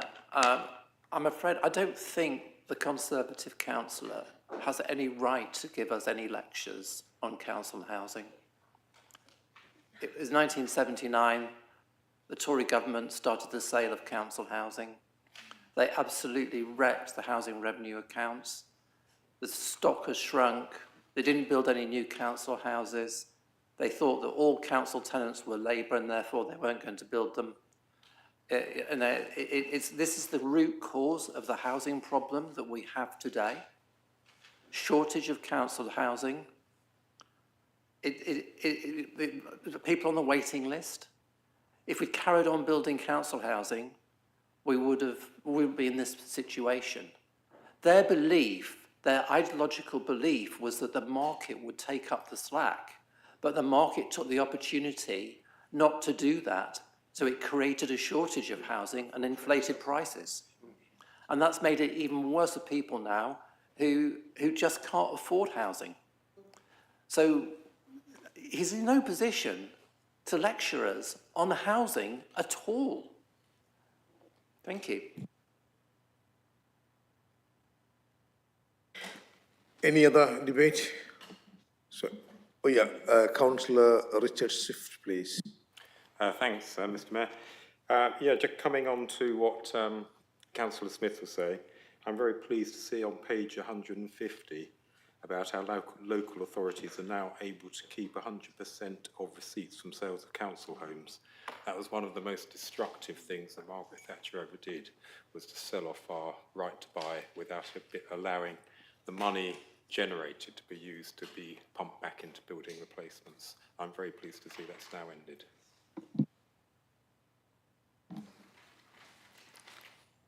Anyone else? In that case, we will move, Councillor Jerry Bird, you have the right to reply if you wish. Thank you, Mayor. How long do I have, Mayor?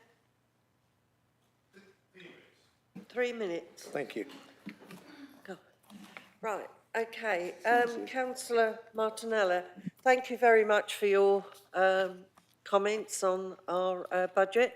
I was sad to hear about the disabled and the elderly suffering that way. Please pass my email address to them so they can contact me straight away, and then I'll follow it through any problems, okay, to make sure it gets seen to. All right, I'm always here. As for not started any building, we've started on Fanshawe Road.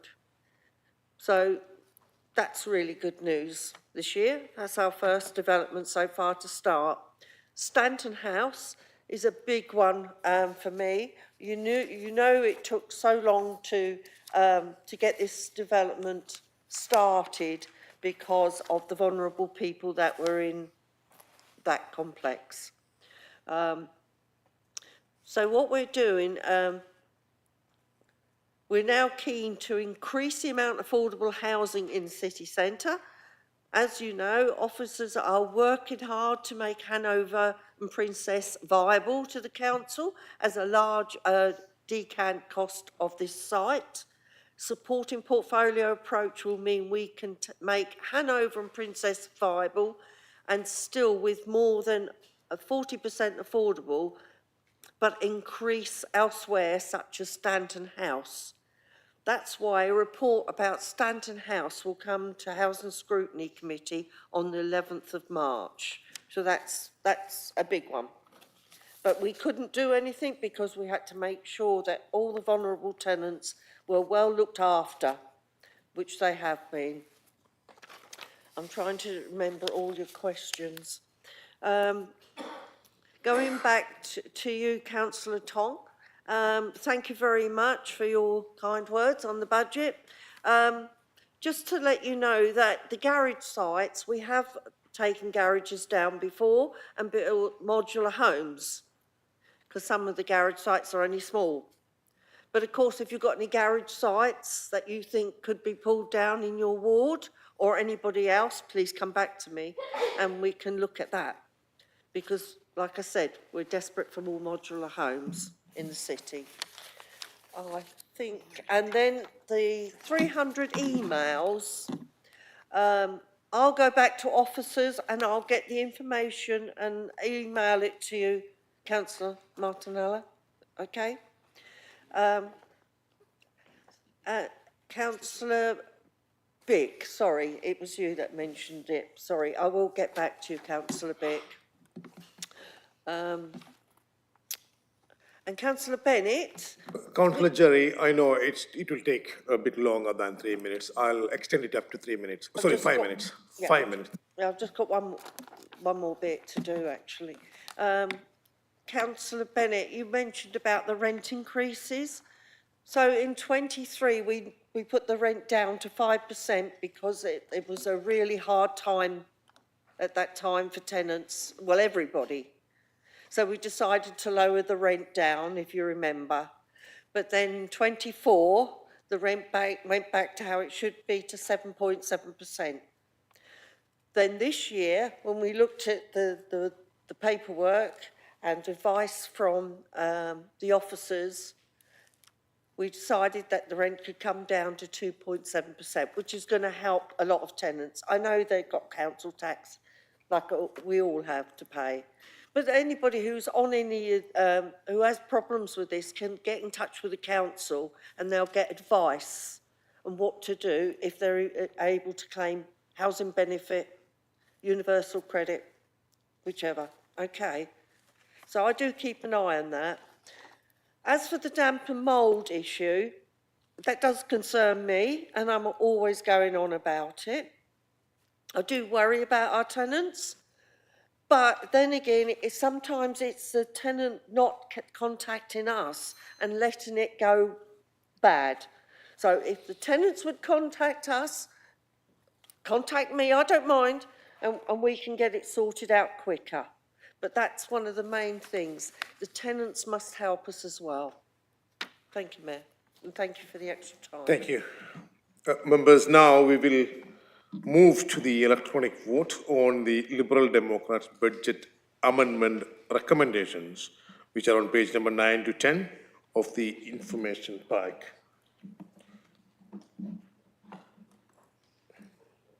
We don't say that, do we?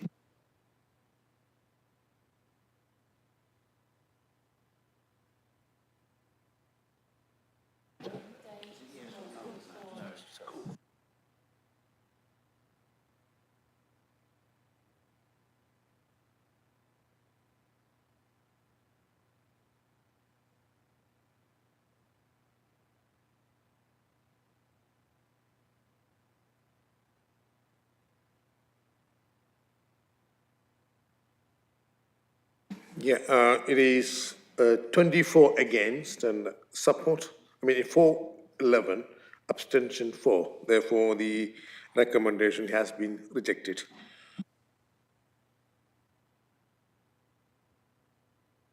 Members, now we will move on to the electronic vote on the executive HRA budget setting report recommendations, which are on pages 122 to 124 of the agenda.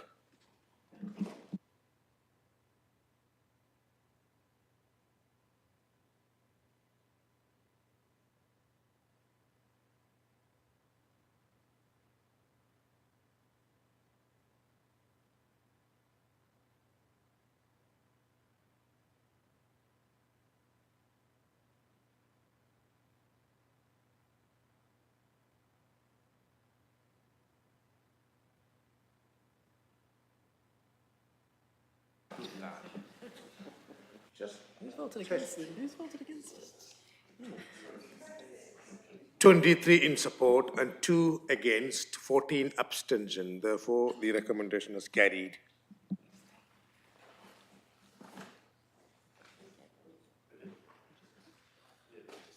Anyone is after break? Yeah. Okay. How many minutes? Hour. 10. Oh, fine. 10. So what time should be back? What's the time?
Are we all good to start? Yep. Now we turn to agenda item 6B, General Fund Budget Setting Report 2025-26 to 2029-34 on page 214 to 216 of the agenda.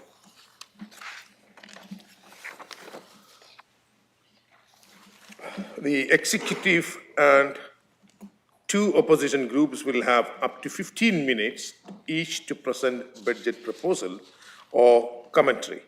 This will be in order of the executive, then the Liberal Democrats group, and then the Green group. We then have the Liberal Democrats amendment for debate and then vote upon. And finally, the executive budget will be debated and voted thereupon. In the two debates, executive councillors and spokes have up to 5 minutes each time, other councillors up to 3 minutes.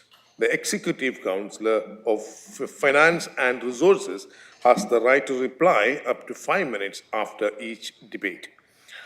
I will now ask the executive to present its budget recommendations. You have up to 15 minutes. Thank you. Thank you, Mr. Mayor.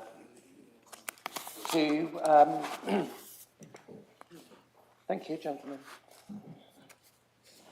To better serve the values, aspirations and needs of residents, the Council has updated its vision for Cambridge to be a place where decarbonisation and sustainability are central to prosperity, a just transition that delivers net zero emissions, clean rivers, clean air and biodiversity. Pioneering discoveries shape a better future for people and planet. Business success benefits residents and workers. Development is sustainable and inclusive. Social and affordable housing ensures all residents have high-quality homes with accessible public realm and community separate spaces. Arts, sports, culture are thriving. Diversity is celebrated and supports a vibrant arts, cultural and sports scene for all. Democratic accountability is genuine and accessible. Citizens actively participate in transparent, simplified democratic life and a genuine partnership between the education, business and civic society ensures Cambridge is a place of high employment and quality of life, where everyone has a warm, safe and affordable home, places to enjoy, are part of empowered communities and thrive from greater equality in health and educational outcomes. Through this vision, Cambridge Labour offers hope, backed by ambition to make a real and positive difference for people and the environment. In contrast, the Greens offer despair. They have, in this chamber, presented a dystopian picture of Cambridge and a wish to shrink the city. Labour's purposes are to serve the city's diverse communities, build tolerance and cohesion, fight the indignities of poverty and lost life chances, and support the city's global economic competitiveness. These purposes demand high-quality public services that meet communities' needs. In a challenging financial context, the Labour Council is protecting frontline services that we must deliver, collecting bins, maintaining parks and open spaces, preventing homelessness, and providing regulatory services, including environmental health and planning, protecting the discretionary and safety net services that do so much to help those in greatest need and enhance community well-being. Over £1 million per annum in grants to voluntary sector and community groups, community centres, swimming pools and leisure facilities, and investment in existing and new public toilets. Making the city special, supporting the Junction, Museum of Cambridge and grazing cows on the commons, running and investing in the market and corn exchange. This Labour Council is one of the top local authorities for building new council homes. The General Fund and HRA budget proposals include our most ambitious programme of measures to address the climate emergency. 2 million towards the fleet of electric council vehicles and investment in solar energy at the Waterbeach depot to charge these vehicles. Progress with the city centre district heat network and the civic quarter to decarbonise the Guildhall and Corn Exchange. The housing retrofit programme and a new £5.2 million government-funded programme to reduce water usage across public buildings and council homes in Greater Cambridge. And a package of progressive planning policies and development management practices leading to more innovation in the environmental performance of new buildings, including new council homes. To ensure the council has the means to meet these progressive ends, we have legal and moral duties to be prudent stewards of public money and assets. The Tory government left the council over £6.5 million per annum worse off in real terms over the last 8 years, and from 26-27, the long-delayed reset in business rate retention monies could cost up to £5 million. The medium-term financial strategy forecasts a savings requirement of £11.5 million per annum by 29-30, and a budget on the budget of £67 million. To make the council services fit for the future, supported by sustainable budgets, we have put in place a new management team, invested in a programme of service transformation that enables the council to fulfil its duties, to balance the budget and meet the 3 best value tests: financial sustainability and resilience. We plan and deliver net savings, manage spending and maintain healthy reserves. Governance. We make informed decisions and manage risk. Continuous improvement in economy, efficiency and effectiveness. We respond to changing service needs, redesign how services are managed, digitalised and delivered, and ensure the council has the right staffing structures with the right people, with the right skills, doing the right things at the right time. The General Fund budget proposals are to make 4.9 million recurring savings against a target of 6 million for 26-27. We have identified 2.5 million savings from recurring underspent budgets, best value efficiencies and effectiveness in services, and 1.8 million from increased income and fees and charges on a user pays basis while still maintaining discounts. As a last resort, there'll be some reductions in service provision and a small number of staff. The budget provides for unavoidable pressures, including funding for preventing homelessness and temporary emergency bed and breakfast accommodation. I wish to thank those 1,095 people who responded to the budget consultation. This budget reflects the main messages from written comments that recognise the need for adequate funding for City Council services, a desire for fair and efficient use of council resources without compromising essential services and the unique character of Cambridge, whilst exploring creative and more equitable ways to increase revenue and reduce costs without disproportionately impacting on vulnerable population. This budget equates to £1,482 per Band D property. Of this, Band D council taxpayers contribute £232 or 16% of that sum. £295 is provided from business rates retention, £95 from government grants, and £858 from fees and charges, commercial income and specific grants. That amounts, Mr Mayor, to fantastic value for money for taxpayers, council taxpayers' money. Mr Mayor, this Labour Council is a value for money council. Prudent, responsible, a council on which residents, businesses and government can rely on and trust. I commend this budget to the council. Thank you.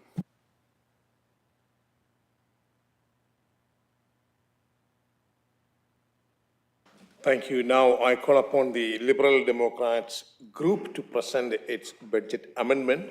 You have up to 15 minutes. Thank you very much, Mr. Mayor. The story of this budget has been about 10 years in the making.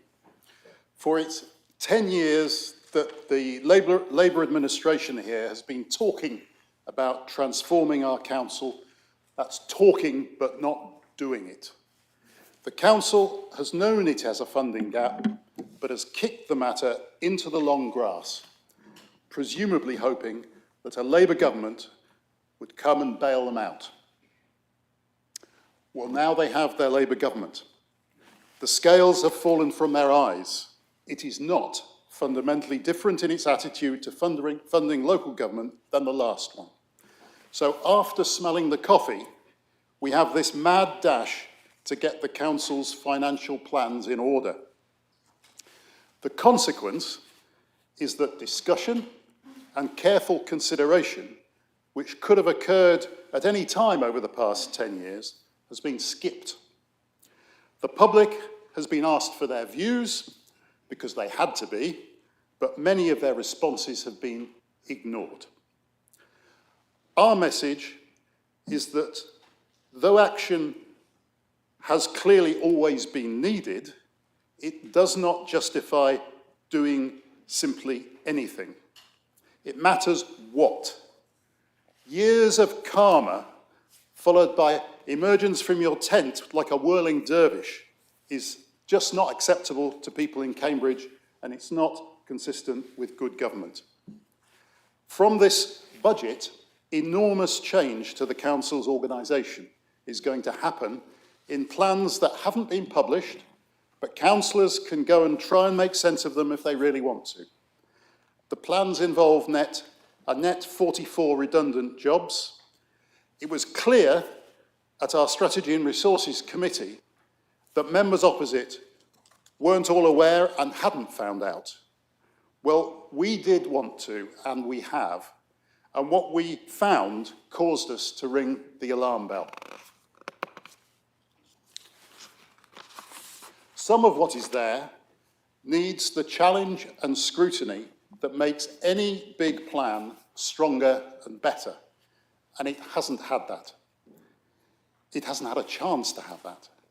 It isn't good enough to tell the council that, oh, well, you can examine what we've done after we've done it. You asked residents whether they would agree to close more public toilets. They said no. They might have saved their breath. You're just going to do it. You asked residents whether they would agree to you raising their charges for swimming and ending the subsidy, which makes it attractive to go swimming. They said no. To no avail again. Your above inflation increases are proposed regardless. You're certainly dropping some other ideas on which you got the thumbs down, but we have no idea why them and not the swimming and public toilets. You are still not proceeding with other ideas which did get support. It all seems such a tombola. Closing more public toilets disadvantages certain sections of the community, as the equalities assessment in this, going with this budget, show. The evidence on which the three particular public toilet sites, Midsummer Common, Parker's Piece and Quayside, were selected for closure has not been offered, and we are sceptical that it exists. It doesn't make it okay that you say other toilets will be improved, as you told us that 2 years ago about quayside public toilets, which was going to be a set of public toilets for the future. You were going to improve them. But that's now one of the ones you want to close. So really, excuse us for not finding some of these statements credible. Subsidised pricing for swimming has been a way of keeping the obstacle of cost to participation as small as it possibly could be. Increasing that obstacle is a price signal that will always work against participation. As a city council, I thought we prized the health and well-being of our community by keeping active. Public health depends on it. And economically, at a time when it is being assumed in the numbers in this budget that we will lose a sixth of our pool's custom from the even bigger hikes to non-city residents' prices, we should be maxing out on participation within the city. And anyway, taking more money from fewer people using our swimming pools isn't really a very good look. It's a Pyrrhic victory when you think what the swimming pools are there for. When it comes then to the blank envelopes of the restructuring exercise, you didn't even ask the public. When we got to hear about it, we were most alarmed about the job reductions in the Streets and Open Spaces team, now to be renamed the Public Realm team. And those reductions are over 20%. The work this team does keeps our streets and public open spaces clean and maintains the grounds. What they do is critical to how the whole community and our visitors experience the city. If you ask most people, they would, if anything, want more of their work, not less. There will nevertheless be 15 fewer of those people if this budget isn't changed. Now, we are not saying that it's never possible to do more with less, but we are saying it is a very tall order. So let's hear the arguments, prove it to us. We are the elected representatives who are accountable for something the public cares deeply about. Elsewhere, among the blank envelopes for transformation, we found another equally important story. The uniformed team of public realm enforcement officers investigates and warns and, if necessary, penalises where rules are broken. Rules that safeguard the community interest, including those related to fly tipping, littering, dog control, punt outs, illegal camping, to name just a few. This team is to be cut, and it's a small team. It's going to be cut by 2 jobs, another step along a road that was taken 2 years ago when they were first cut. It started from 7, it will now be 4. That's 1 public realm enforcement officer in the whole of the north of the city. Point of order. 1 in the whole of the Chair. south of the city, Chair, and 2 in the Chair, centre. point of order.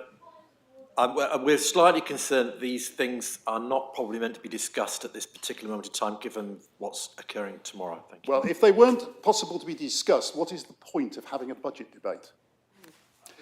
I understand it's to do with the actual HR responsibilities concerned, Councillor Bick, and I think therefore we have to be... Then I would ask you to trust me then, Mr. Councillor Davis. So, to continue, I'm talking about the... Yeah, point of order, similar. I think, Councillor Bick, the point is I've been briefed by officers that we shouldn't be discussing individual officers' jobs at the moment or potential jobs, because that lets them know information that they should be allowed to know at the correct time, not from us in this meeting. So talking in general is fine, but once you start talking about specific job officer cuts, then that's not the thing to do. We're here to discuss the budget, Mr. Mayor. I'm not referring to any information that all of the employees concerned already know.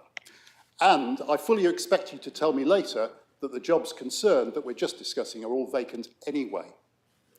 That's not... Fine. That's not the... that is vacant or not. The question is, please don't go into this particular area. Thank you. Thank you, Mr. Mayor. So this team is going to be cut, and there will be only one officer in the whole of the north of the city. Point of order, Mr. One Chair. in the south of the city, and two.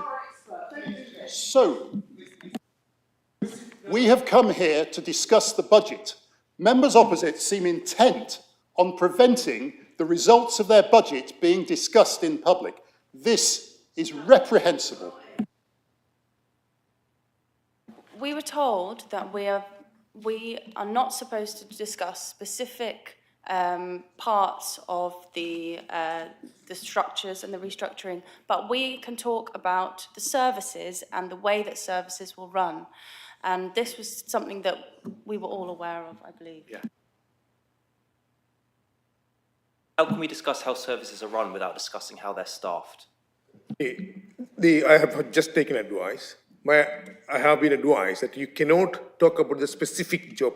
You can talk generic, but you cannot mention specific employment or number of employments. And I would request Councillor Beck to stay within the rules. Thank you. The south and the north of the city are really large areas, and the centre is a very busy one. There is no provision for weekends or evenings where these patrols are needed often most. And we've been told in the past that these officers have to work in twos, which makes it extremely difficult to see how they can provide a comprehensive service.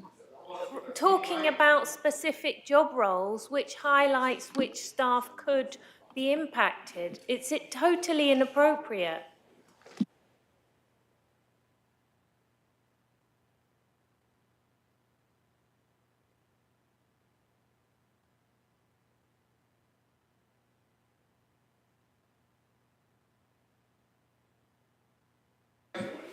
So, Mr. Mayor, I will be moving on, but I will be moving on with the statement that members opposite seem intent on preventing discussion of what is in this budget. There is nothing that I'm referring to that has not been discussed at Strategy and Resources with the employees concerned, and no names are mentioned, and there are no names because the jobs are vacant. So let me continue. We know this won't work because of unfilled vacancies we can see already. Patrols in the north and the south have already been stopped, and action on 6 of the key responsibilities of the public realm enforcement officers have already been suspended. That is the future. It looks like an effective end to proactive patrolling. They can no more be the important eyes and ears of the council. And that's a mistake the police have made in the past in their responsibilities by believing they could cover their work effectively, reactively, on the phone or at a computer. So please listen to us when we say, taken together, this budget portrays a council cutting and risking its most core services. The central things that residents expect from their local council. It looks like a scorched earth policy from the council in the public realm. Fewer loos, less enforcement, and at best higher risk over cleaning standards, and a quiet end to that shared commitment to encouraging people to be active. This is a sad vision, and it's sadder for being ushered in, ignoring the views of the public and minimising the vetting of what you do by other councillors, and you've been doing it again just now. We are here to champion the output of this council for our residents, and you are making it almost impossible. So these are the reasons, Mr. Mayor, why we want to amend this budget in a way that Councillor Young will now go on to explain. Right, You have 5 minutes, Councillor Young. Thank you, Mr. Mayor, and thank you, Councillor Bick. The Liberal Democrat budget amendments fall into 3 categories, and in all of them we are seeking to maintain public-facing activities that we have been told in the consultation that the public want to preserve. We are seeking to maintain the environmental enforcement team, and I hope I can say this. They are the people who deal with fly tipping and abandoned items, including vehicles. They deal with graffiti and illegal advertising. They look after lost and stray dogs. They deal with illegal camping, with littering and verge parking. I'm sure we are all familiar with these issues and have inboxes with emails from residents complaining about them. Neglect of these areas leads to a sense of decline, of not being looked after by the council, which is important in building trust in our political system and politicians. We propose that this is paid for by a small increase to the already proposed increase in parking charges in the city. The second category of savings is a concern that I think, as Councillor Bick has outlined, that they haven't been properly scrutinised, and we have had no opportunity to talk about them and to make suggestions of our own. The proposed savings concern teams in the open streets and open spaces. They are the team that empty the bins and maintain our green spaces. We are told that those teams are being combined with other people doing like activities and will be working smarter.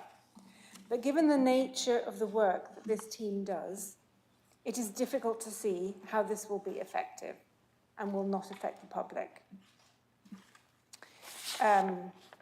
Swimming charges are being increased for both residents and non-residents, contrary to what the consultation response was.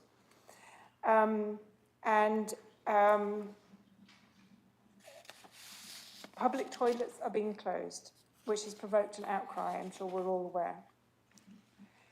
We propose a delay in making these savings so that it can be properly scrutinised and alternatives sought if what is found does not convince us.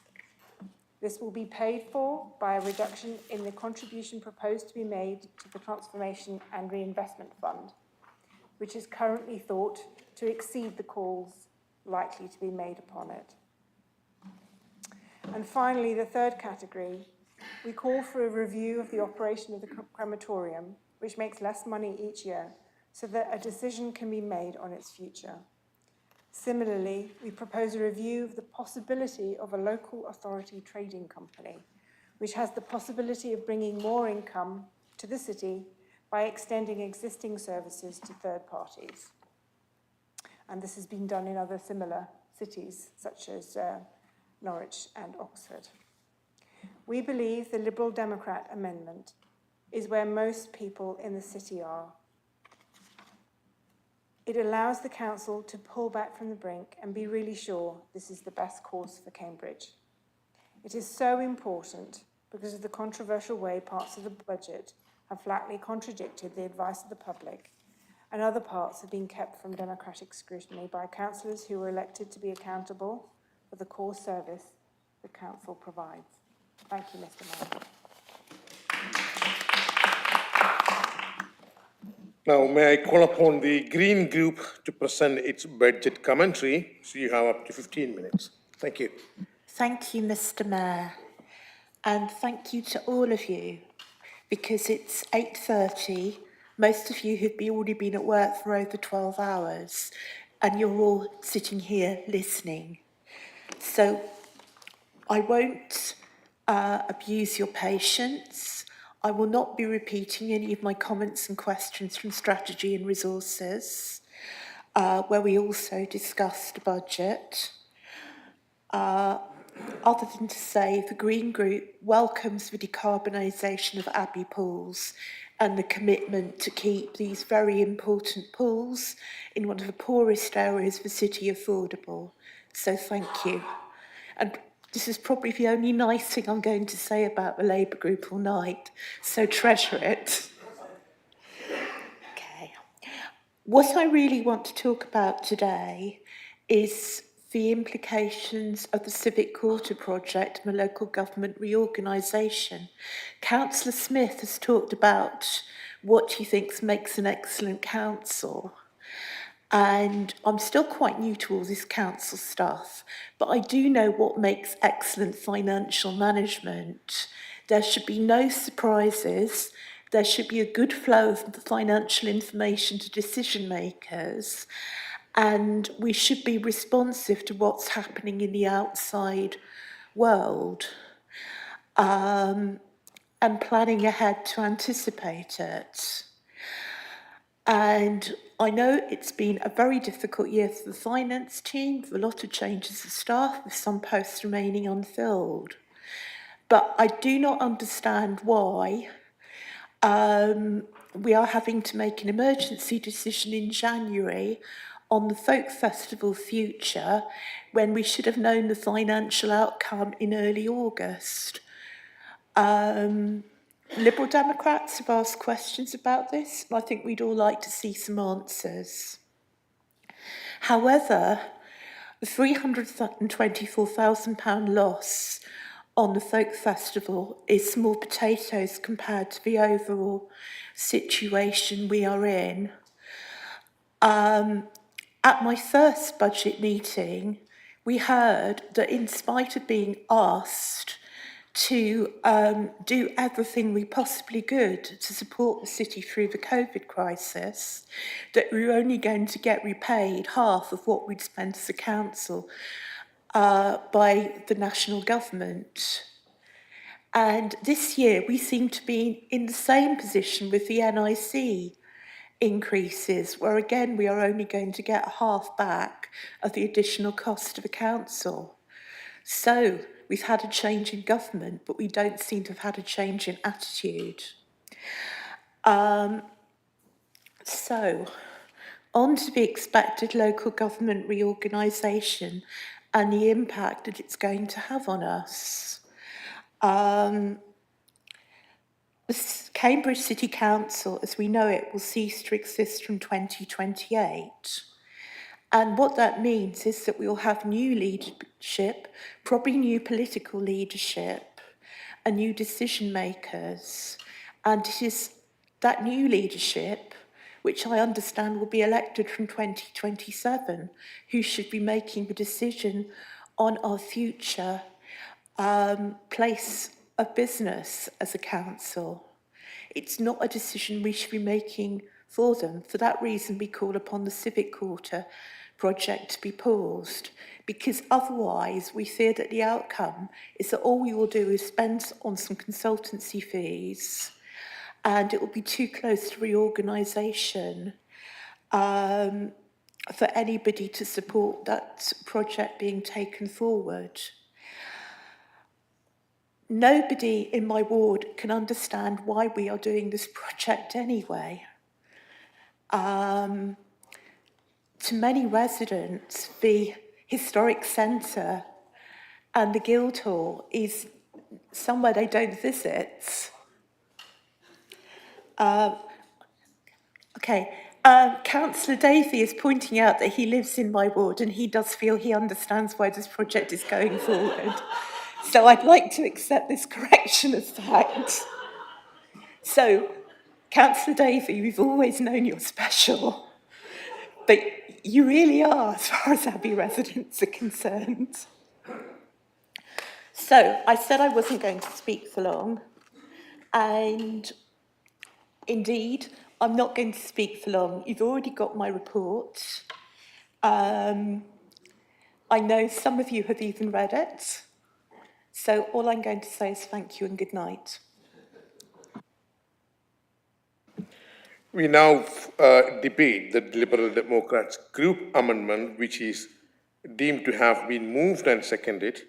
Executive councillors and spokesperson can have up to 5 minutes and other members up to 3 minutes. Councillor Simon Smith has the right to reply up to 5 minutes. That's the end. Where do we start?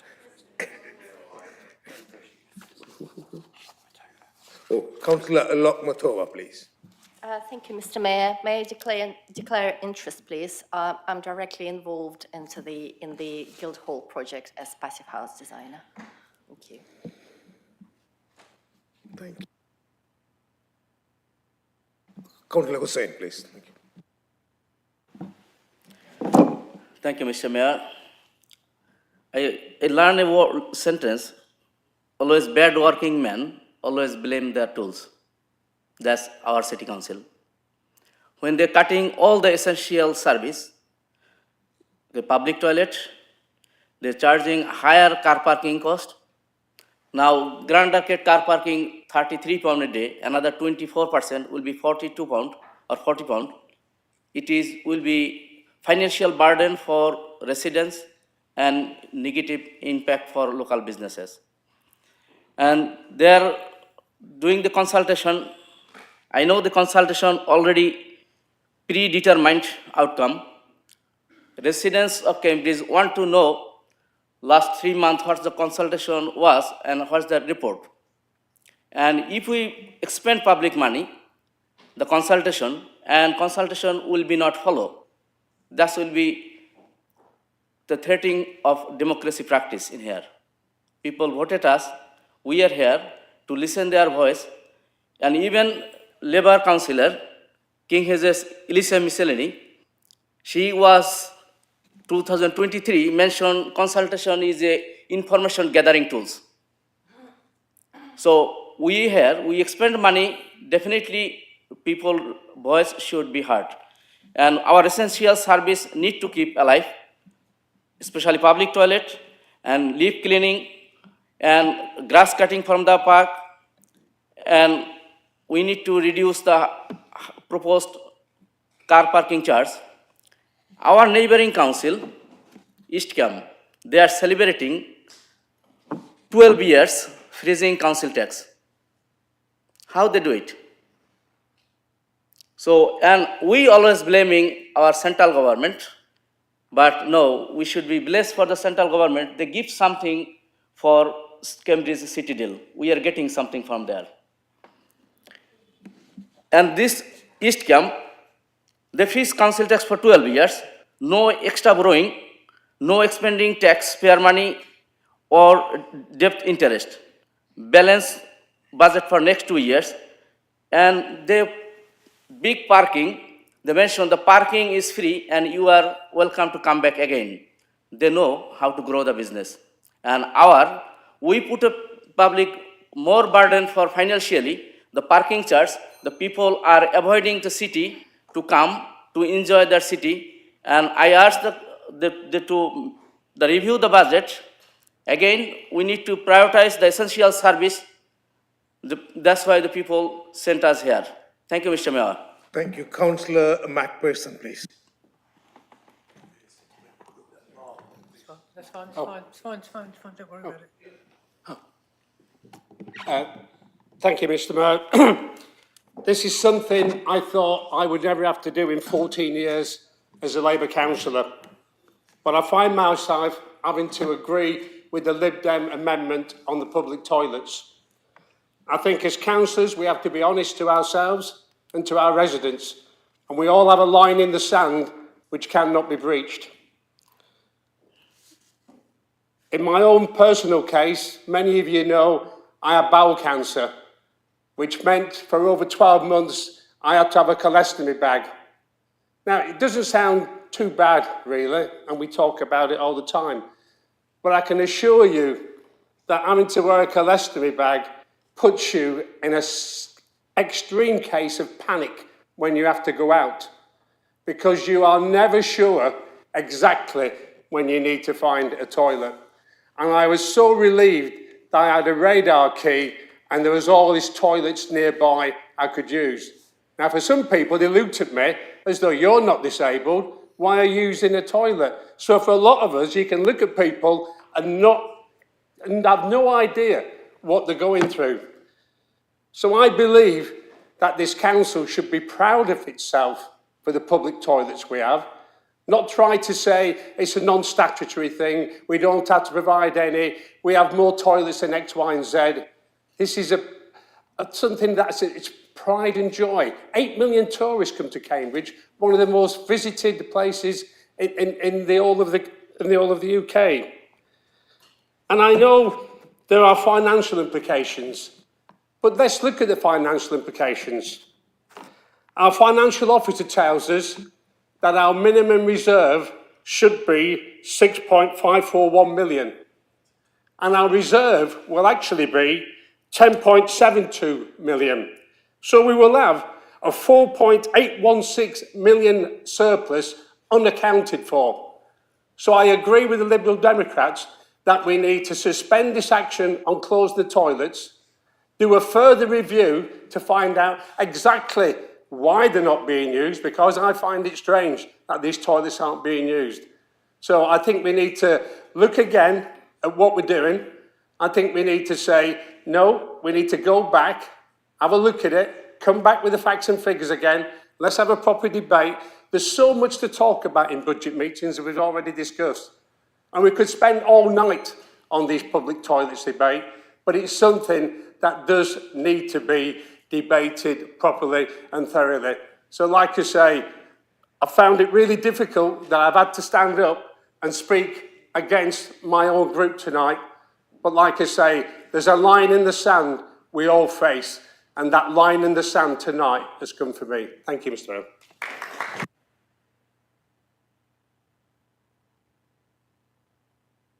Councillor Macpherson. Well, I'm not actually going to repeat anything Mark has said, but I will be voting for our budget. I'll say that first of all. But my feelings on the public toilets are much as Mark has already said. My preferred position, I would like to see this item deferred until we've got a little bit more information as to rationale behind the reasoning that they're on the sheet. But I will be voting for the budget, just to make that clear. Thank you. Councillor Dave Begent. Mayor, thank you. At a time when we should be celebrating all the great things our Labour City Council has done and is planning to do, I have 3 questions. These are particularly about our flexibility in changing times. What I may also call, like Councillor Smith, doing the right thing at the right time. Before my 3 questions, I'd like to set a scene. We are soon to move to a unitary.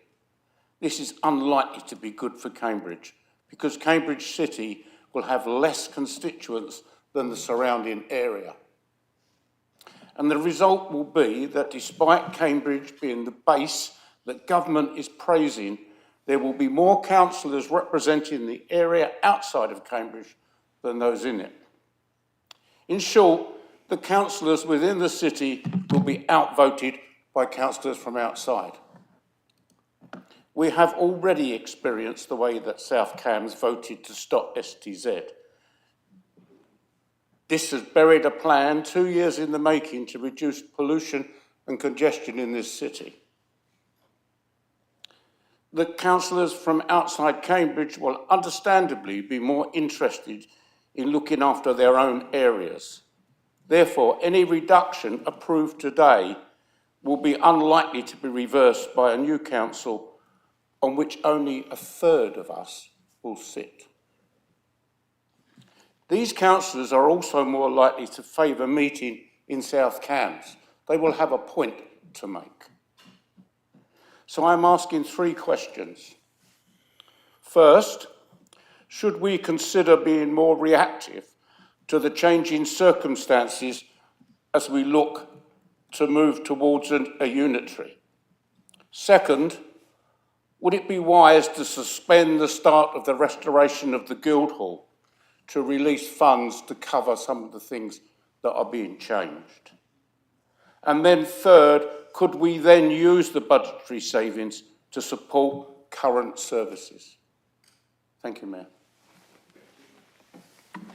Councillor Mike Davey. Thank you. If I could start by saying this is the most difficult budget that I've been involved in trying to get through council, for the simple reason that we have to find £6 million this year over a period of 11 million in the next 3 or 4 years. It's important to stress within that the reasons for this difficulty are not down to 6 months of a Labour government, but 15 years of austerity on the back of Conservative and Liberal Democrat administrations. As for the opponents' opposites and their view, I'd like to start on a positive note, Naomi, and I welcome your good grace and humour. And I have to say it's appreciated within these four walls. However, I don't agree with you about the civic quarter, and this perhaps relates back to Councillor Bajan's comments. When you make a decision 2 years ago to revive and rebuild this fantastic building within the civic quarter, if when things get difficult, you then decide, oh, well, I think I've changed my mind now, particularly when you've been looking to make savings, as we have done, to cover the costs for reviving this building, you don't back out when it becomes tricky. And I'm afraid any thought about going to Shire Hall on Castle Hill, that would cost us many millions more than what we're currently looking at doing here. I have to say I was slightly puzzled by Councillor Bick's opening remarks, it'd be fair to say, which seemed somewhat hysterical. In terms of the scrutiny process, as far as I understand it, there was SNR. You've had all the documents relating to the proposals relating to staff at the same time as everybody on this side of the House, when you could have raised it at any other time. And at exec, which was your second opportunity, formal opportunity, to actually scrutinise what we're doing, how many of the Dems were in the room? Well, none. And that makes it very odd to hear your criticism about why you had lack of opportunity to scrutinise what we're doing, which seems very odd, if I must be honest. As for Councillor Young's remarks, I have to say there seems to be a lot more sense about that. But the main problem is, having been encouraged by the people opposite to speed up the process of transformation, which again, to remind Councillor Bick, has only been going in this process for 4 years, having been asked to speed up, to then suddenly come up with a series of proposals to slow down feels somewhat perverse. Because now we're having to make, as you say, difficult decisions. And we're going to try and make those tonight. As for restructuring, the consultations have been there. We've done a very good job with our staff to try and make sure we include, and again, I go back to a point made by Councillor Holloway earlier on, to improve and increase the number of staff that relate to services that are most under threat.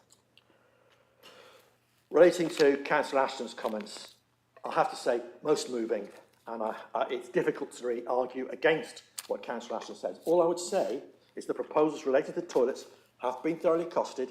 We've gone through them, as Councillor Smart spoke earlier on, with a try-to view to make sure we minimise the impact and only get rid of those places where there might be low usage. That doesn't mean to say, although they're in the savings, we can't look again. That doesn't mean to say we can't look again, and to see if there are alternatives that we might be able to use, particularly, I have to say, around Quayside and where the punting staff come in.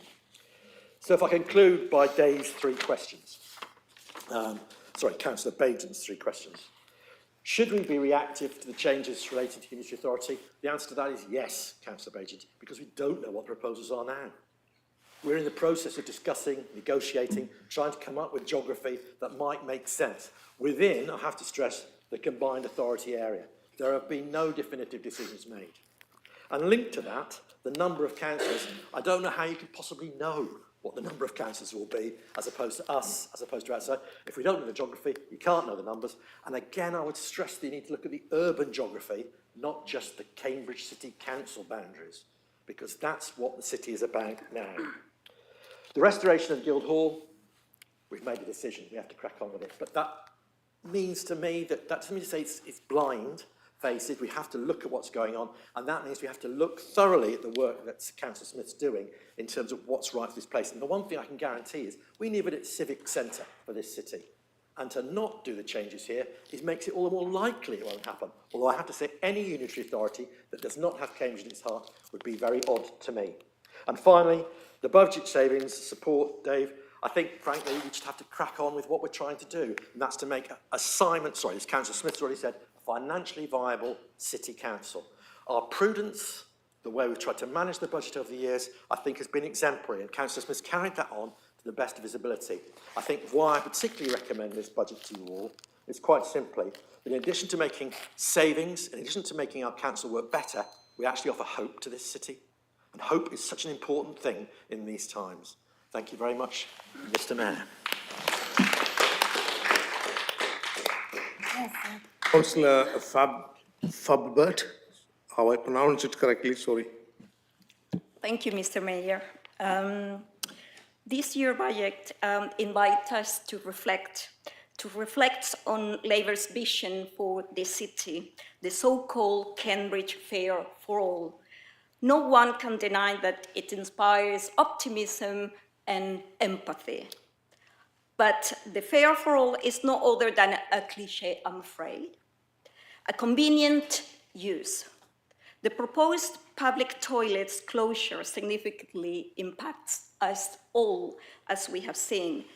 Earlier on, your own union expressed how disappointed they feel because this decision leaves so many behind.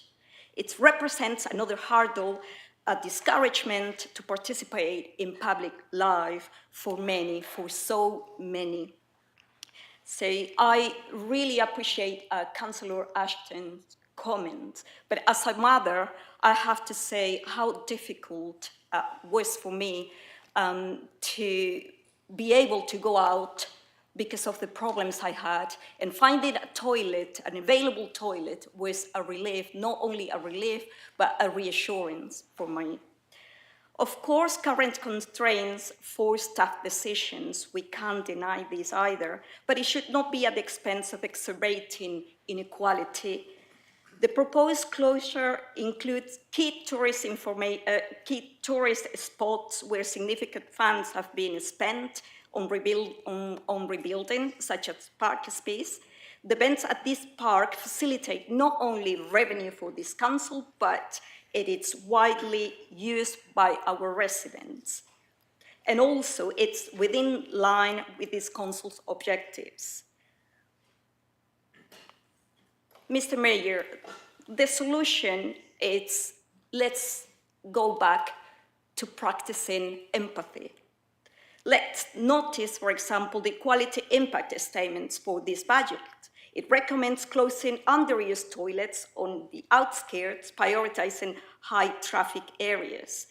The closure of this infrastructure is a mismanagement, in my opinion, of resources and a disregard of this council's equality and moral duties. So the budget is already a déjà vu measure from the old government, with no other effect than to make us feel like we are in a sleepy, hollow city. Thank you. Thank you. Councillor Tong, please. Oh, I just wanted to declare a potential interest, which is a small charity I've been part of, has once collaborated with Cambridge Crematorium. I wanted to have that on the record. Thank you. Councillor Alice Gilderdale, please. Thank you. I wanted to talk briefly on the Guildhall and the Civic Quarter, and I think that we're focusing a lot on the Guildhall aspect of that, and actually it's important to note that a lot of the work that is going on with this project is seeing this area in a whole and seeing the council's role in this area in the city centre. And I'm really pleased in this budget that we're committing money to repairing the roof of the Corn Exchange, which is work that needs to be done urgently for us to be able to continue providing an incredible arts and culture facility in the city, in the wider area. Additionally, we've heard from the traders this evening that they want us to get going with this project and to have it finished off. This is also an essential part of the Civic Quarter, and to not see the Guildhall as part of this work would be to completely miss out its role in this area of the city. It's interesting as well that Councillor Tong a while ago brought a motion about opening up the Guildhall, and I think that that's still really important. We've spoken about how we want this building to be open for residents to be able to access, and we know how important it is for our staff to be able to meet with the public, but also meet together, and that is something that's never going to change, I don't think. And also something that gets missed is that this is part of our decarbonisation work, and any future council is going to need to decarbonise their estate. I would much rather that we were in control of these decisions as a council sitting here today than leaving it for a future council to make decisions on. So I would really argue that this is an important piece of work for us to do right now. Secondly, I'd like to talk briefly about, on Councillor Deloire's point, I think he's gone, about the consultation on the budget, and I would like to emphasise that we are voted into this council based on a manifesto that we put forward, and we build our budget and the work that we do around this manifesto. And the vote that we get from residents that put us in charge of this council is the strongest endorsement for those values that we put forward in our manifesto. And while it's really important for us to do further consultations on work that we do, that is in addition to, you know, an annual vote of approval that we get for our annual budgets and for the work that we're doing and the vision that we have for the city. Thank you.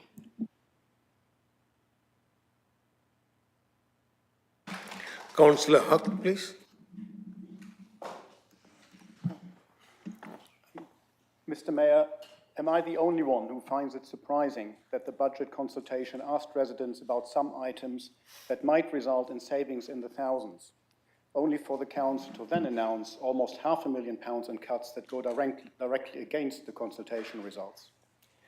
And an even larger sum of cuts wasn't even mentioned in the consultation at all. The most significant reductions were hidden in the black box of council service restructuring. The consultation did ask whether the council should use new technology to make the streets and open spaces team more efficient and save money. And who would say no to that? Although apparently this item has not been taken forward. But the consultation did not ask residents if they wanted a 20% reduction in that very team.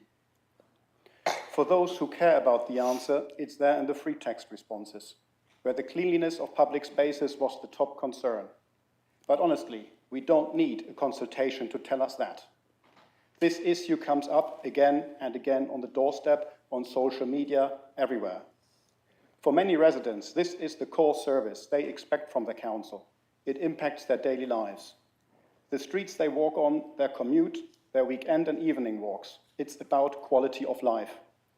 I've spoken to residents who feel embarrassed to invite family and friends to Cambridge because our streets are nowhere near as clean and well maintained as they are used to. And yet, Labour asks residents about the pennies, ignores the answers, and then imposes decisions about the pounds for our most important services. That just adds insult to injury. And they want us to believe they found a magic formula that can deliver more with less, and that residents won't notice a decline in essential services. And maybe they won't, because our service teams are already overstretched and understaffed. That's no consolation to the staff or the residents who rely on them, though. So, on behalf of our residents, we are saying, prove it. If the pennies were worth consulting on, then let's now scrutinise the pounds. Thank you, Mr. Mayor.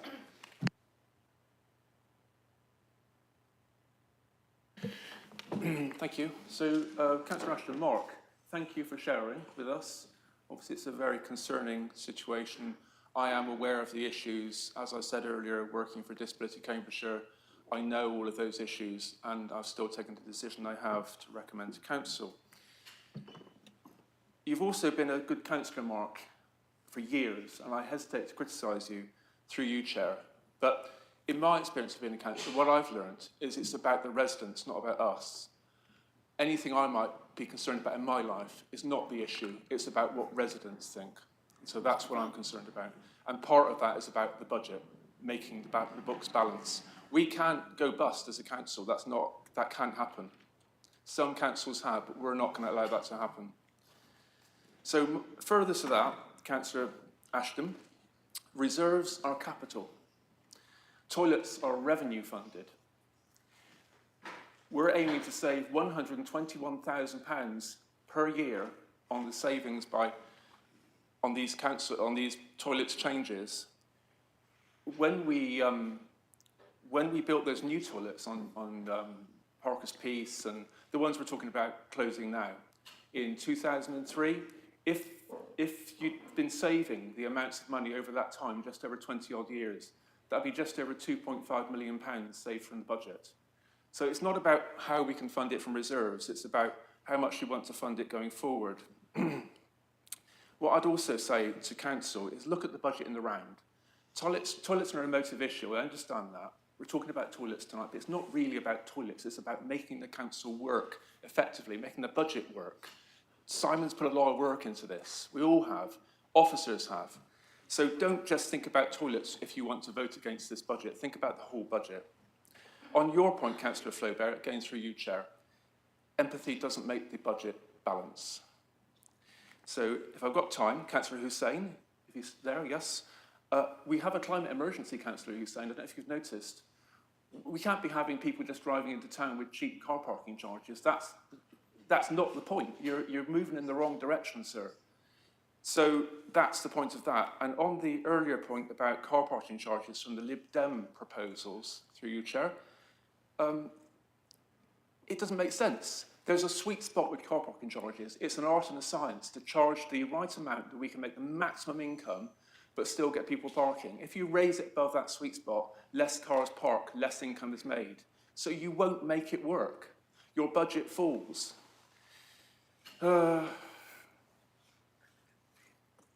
Councillor Bennett, you said we need to be responsive to the outside world. Well, we are being. We're doing what we need to do for Cambridge, but have you not noticed in the outside world that other councils are making savings as well? We're all trying to make savings to make our budgets work for our residents, for our council. That's the whole point here.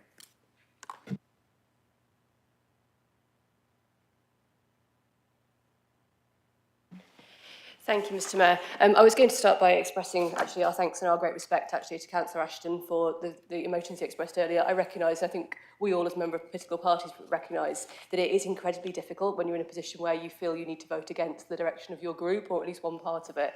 And I think we recognise that is really, really hard. And we'd like to thank you for the courage you've shown there. I find it particularly shocking that a member of your group has just stood up to say that your experience with bowel cancer is irrelevant to their decision making. And I find that really, really challenging. I just wanted to address, aside from that, one aspect of the budget which I think has quite far-reaching consequences, and which is the rise in the swimming pool fees.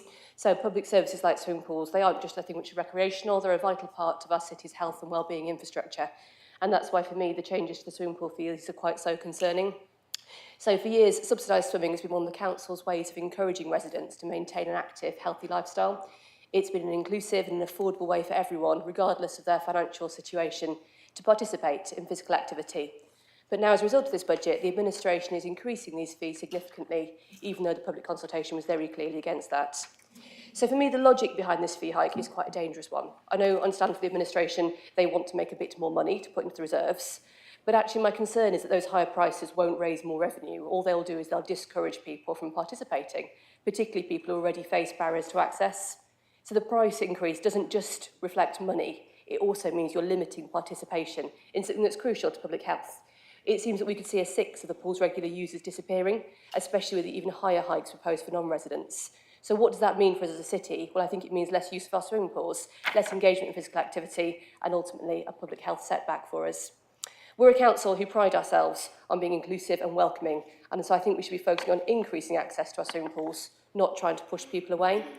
Reducing the subsidy and making swimming prohibitively expensive is short-sighted, especially when we're working together to ensure the health of our community. So this isn't just about the numbers, it's about the people who sit behind this, it's about the individual stories. It's about our young families, it's about our older residents, it's about people with disabilities, it's about people on tight budgets who rely on affordable access to public amenities. I was door knocking on Canterbury Street last week, and one of our lovely and feisty older ladies said to me that she's someone who swims 3 times a week, following the recommendations from her doctor. She now can't see a way to continue to do that, which is why she voted against this in the consultation. She feels that the council have turned their back on her. A hike in fees sends exactly the wrong message to her and to so many others. So ultimately, the decision to raise swimming fees doesn't just hit individuals, it weakens our commitment as a city to the health and well-being of our residents. It's a step backwards. So that's why in our amendment, we're calling for a revision of this part of the budget to ensure that swimming remains accessible to all. Thank you. Councillor Blackburn Hogan, please. Before I speak, did Councillor Ashton wish to say something about the previous item before I say something? Mr. Mayor, I just wanted to correct Councillor Smart on what I said. Councillor Smart seemed to indicate it was just about me speaking. I actually said we have to be honest with ourselves and our residents.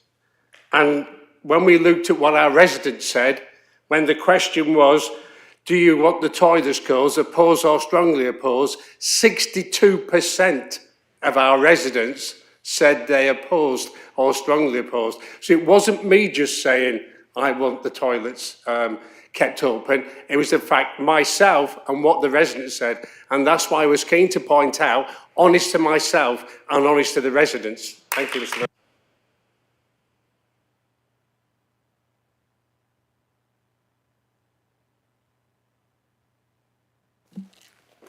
As a local councillor, I spend a lot of time listening to my Queen Edith Ward residents, as we all should.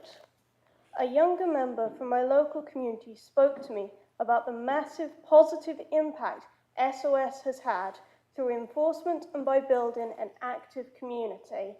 They said before SOS came, weeds and leaves filled the roads. Wheelie bins would overflow, a siren song for our local rat population and their predators. Strange packages, stolen bikes, fly tipping, pavements covered in dog poo, or cars obstructing them, plus there were many other antisocial problems. SOS came to support us, providing the tools for our community to take control and grow. Enforcement action resulted in cleaning the highways, removing fly tipping, litter picking, and extra bins for the households with a few more people than would be expected. Providing training to remove graffiti gave the neighbourhood the confidence to go out and cultivate a caring community. SOS cut back overhanging hedges to spread the lamppost light for the safety of our night shift nurses. These proposed cuts, on the other hand, do not demonstrate listening to the consultation. Instead, they have cast a pall over this neighbourhood.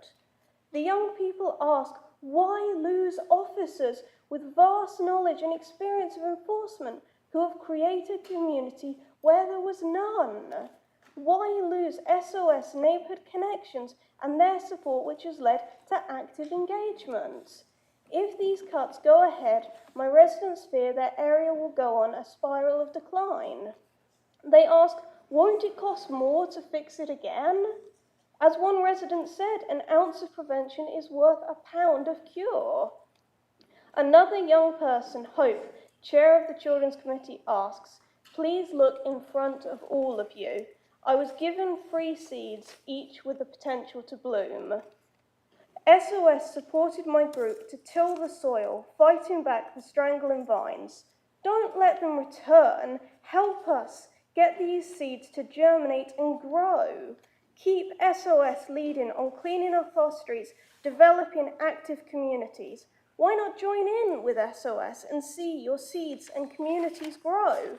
So, as my young residents mentioned above, I say we must keep SOS leading on cleaning up our streets and enforcement in keeping that way. So please, support our amendment. Thank you. Thank you. Councillor Holloway, please.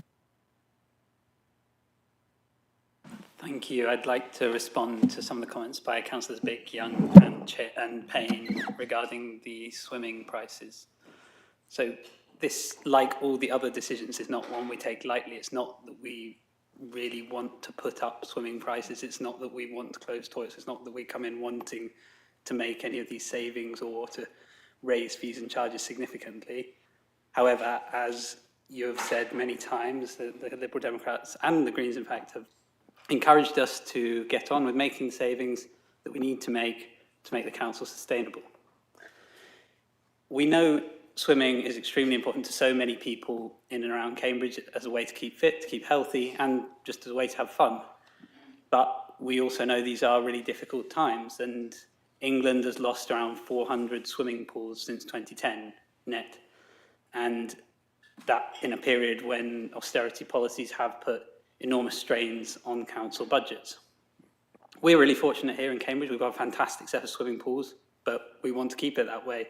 And as has been pointed out by some of the other councillors, we do have a large number of visits to our pools. Again, we want to keep it that way, but we don't want to in any way put those pools at risk. We know this is really important to a lot of people, and so we need to make sure we make sustainable financial decisions to ensure that people can continue to enjoy swimming for many years to come. We are raising prices, as has been mentioned, but within that, we are continuing to prioritise subsidised swimming for those who need it most. So children under 3 and carers will continue to go free.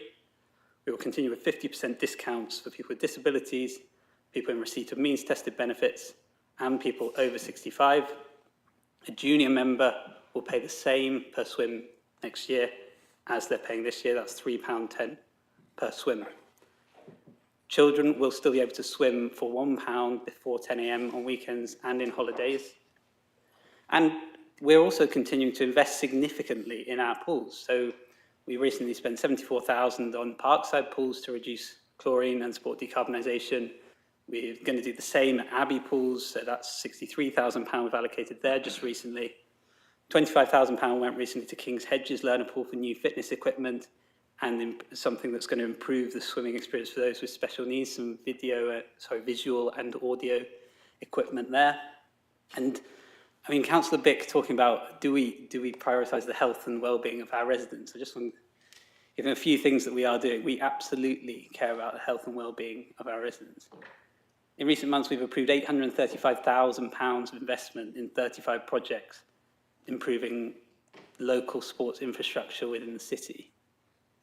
A few things that we've been doing that some of them are part of that and some of them actually in addition to that 835,000. So there's going to be a new mental health hub for young people at Abbey Pools. We're redeveloping the BMX track. In 23-24, which is the last year for which we have records, we provided 1,250 hours of free or low-cost physical activity to residents. In terms of broader well-being, in this budget, you'll see there's £150,000 over the next 3 years to continue to support people with multiple complex needs through the Changing Futures programme, which is a fantastic, innovative and really empathetic programme that supports people in real need across the county. It's something that's already having a notable impact in reducing rough sleeping. We've got the Abbey Works project with Abbey People. That's going to help people with long-term health conditions back into employment. In the first 6 months, Abbey Works already engaged with 21 participants, and they've been doing some really good work, and I hope they'll be able to continue that. There's so much more I could talk about, but don't doubt that we care deeply about the health and well-being of our residents, and particularly those who are most in need. As for the specific amendment, Liberal Democrats have been constantly urging us to get on with savings, and now comes to trying to make those savings, they're trying to delay them. They're using a sort of trick where there's a one-off surplus that they're using to fund these measures for a 6-month period to delay what we're trying to do. I get why they're trying to do it, but I don't think it's reasonable. Please support the initial budget.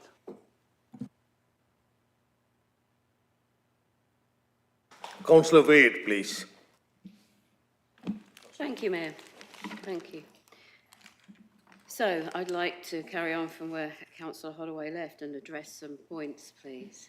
Because to give it some context, unlike other councils, we're not selling off our assets. In fact, we opened and now operate 2 brand new community centres, Campkin Road Community Centre and Darwin Green. We also received Trumpington Pavilion back to the council. We work closely with Cambridge Food Bank. We've converted the office space into a social supermarket. We're also working with the NHS locality team and Connected Lives to change the layout to talk to health concerns regarding therapy-based support and counselling to take place alongside the social supermarket. This has attracted 20k of funding from the NHS and 20k from the S106 contributions. Further, on the 1st of February, the new Cherry Hinton Library opened, which will be run in partnership with County Council's library team, and the Cherry Hinton Benefit Society will help to run the new Cherry Hinton Hub. All signs of us investing in our communities because we have a prudent base to do that on. We're not closing things down, we're opening up and investing in our communities. And to go back to Councillor Bick's points about stifling discussion, I think it's clear that no discussion has been stifled here. I think rather what we were trying to say is that the only stifling, if you like, is to talk to people's and staff's confidentiality and the fact that, as we're aware, staff should be treated with respect and dignity. Thank you. Councillor Casey Tombra, please. I've got couple of points to make. One was about we have one opposition councillor saying we should reduce the car parking fees and the others saying we should increase it. But car parking fees have to be very carefully considered, and that's why they're subject to a separate consultation every single year. So on the 23rd of October, the current proposal went out to consultation, and that ended on the 4th of December. And what the Lib Dems are proposing a 4% increase, but actually that would be a further 20% increase on what is in our proposal, and it hasn't been considered carefully enough in the way that we expect car parking fees to be very carefully assessed. It affects local businesses, it affects business owners and employees, it affects people who have no alternative but to drive to shop, those with families, with children or with elderly people. So it's not a proposal that we can accept. There's also been discussion about the Guildhall and the Civic Centre project. I think most of us know that rented properties have to be increased thermally over the next few years, and that's one reason why we've got the retrofitting project for the council buildings. But the same applies for commercial buildings. All commercial buildings have to be upgraded to a minimum of rating C, I think by 2027. So by suggesting that the work on the Guildhall stops would mean that we would have to abandon parts of our net zero target and the decarbonisation of buildings. What would happen if we didn't upgrade this building? It would become a stranded asset. It has to be upgraded thermally, otherwise we might as well be saying, well, do we really want to keep it? And this is a very important symbol in Cambridge. It's the centre of Cambridge, the centre of civic life. And I hope that we can upgrade it in a way that is exemplary and will ensure that the civic centre continues. As far as toilets are concerned, in my ward there was a low-use, high-vandalised toilet was closed. And what I'm doing now is working with a group of residents who want to repurpose it. They want to take charge of it and use it as a small little centre for information or for coffee, and they want to adapt the toilets so while they're operating, there will be a disabled toilet that they will be able to keep an eye on, and I hope that will mean that the vandalism that it suffered wouldn't happen again. And maybe we've already said that the quayside toilets we're negotiating to look at how that could be reused. If the toilets on Victoria Road are used by the taxi drivers, maybe there's some discussions with the taxi drivers about how they could continue to use them. So this is all very carefully thought out, and the budget is hard, but it's a workable budget, and I'd like to thank Councillor Smith for all the extremely hard work that he's put in for this. Thank you. Thank you. Councillor Carling, please. Thank you very much, Mr. Mayor. So we have Conservatives proposing that we just ignore our savings requirement. We have Greens proposing that we don't decarbonise our estate, and we have Lib Dems proposing that we kick all the decisions down the road for 6 months. A variety of options there. But what strikes me most is very much this idea in the Liberal Democrats' one-off revenue proposals, that we essentially kick the can down the road on a number of key issues for 6 months. This is claimed by the Liberal Democrats to allow a period of focused member scrutiny. We have had that. There's no argument to delay these. We have to maintain a financially sustainable council, and the Lib Dems are proposing to just push back decisions with the effect of wasting £500,000 of public money. That is completely unjustifiable. Their proposal even includes a safeguard to say that at the end of this proposed 6-month delay, the council has to either implement these proposals anyway or some other proposals to the same effect. If they wanted to put forward alternative savings worth a recurring £1 million a year, which is the sum we're talking about here, then they should have done so already. And not to mention the officer time needed to revisit a lot of the work we've already done would eat in significantly to the time and resource needed to prepare next year's budget. So there are more cost implications there. We can't back this budget amendment. It just isn't a responsible or effective use of public money. Councillor Bick referred to this budget as a mad dash because we apparently have not taken the necessary decisions in previous years. And that follows his previous dubbing of our budget 2 years ago as knee-jerk cuts. The Liberal Democrats just cannot sit there and say we've not done enough in the past when they're on the record in the past as saying we've done too much and gone too quickly. From opposition, it is very easy to attack specific proposals to make savings. But if opposition parties will not back our budget, then they have to answer a very simple question. How else would they make savings? What spending cuts would they make, given the opportunity? Or what costs on residents would they hike up? Because let's be clear, the amendment in front of us isn't proposing to keep the 3 public toilets that are in question open. It's just proposed to kick it down the road for 6 months, nothing more. And can I just urge some perspective? Cambridge City Council is in an exceptionally strong financial situation when councils all across the country are seriously struggling. The changes in this budget broadly will not impact services, and where they do, the impact will be minimal. Other councils are having to seriously consider closing leisure facilities and significant community assets if they haven't already sold them all off. Just up the road, Peterborough City Council, less than a week ago, agreed a budget with £23 million of savings in a single year. The language being used in the chamber today, scorched earth policy we heard just now, just is totally detached from reality. And as Councillor Smith detailed, we deliver enormous value for residents whose council tax payments are dwarfed by the money they get back from this council. So it just goes back to that fundamental question. If opposition parties will not back the budget today, then they have to be honest with Cambridge residents. What would they be cutting? What costs would they be putting up on our residents? If they can't answer those questions, it just makes it clear that they don't have a real plan and that Labour is the only party that does. Councillor Moore. Thank you. I thought maybe you'd forgotten me. But luckily, Councillor Carling has said much of what I wanted to say in a much better and funnier way. However, there are a couple of things I want to mention. There's been talk from all sides, I feel, about not making some of these difficult decisions or not, for example, investing in the Guildhall because we will at some point in the near future become a unitary. I would say it's the total opposite, that it's even more important as this council transforms into a unitary, it's even more important that the infrastructure of the council is in good repair and that we have made some of those difficult decisions and that our finances are in a good state.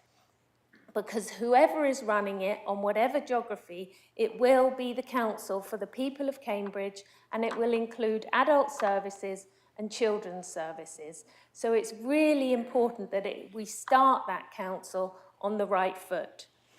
I am very surprised, once again, I obviously need to learn to not be surprised by the Greens, that in a ward run by the Greens, nobody understands why we're investing in the civic quarter, even though a big driver for that is the fact that we've declared a climate emergency and we've got a target of being a net zero carbon council by 2030.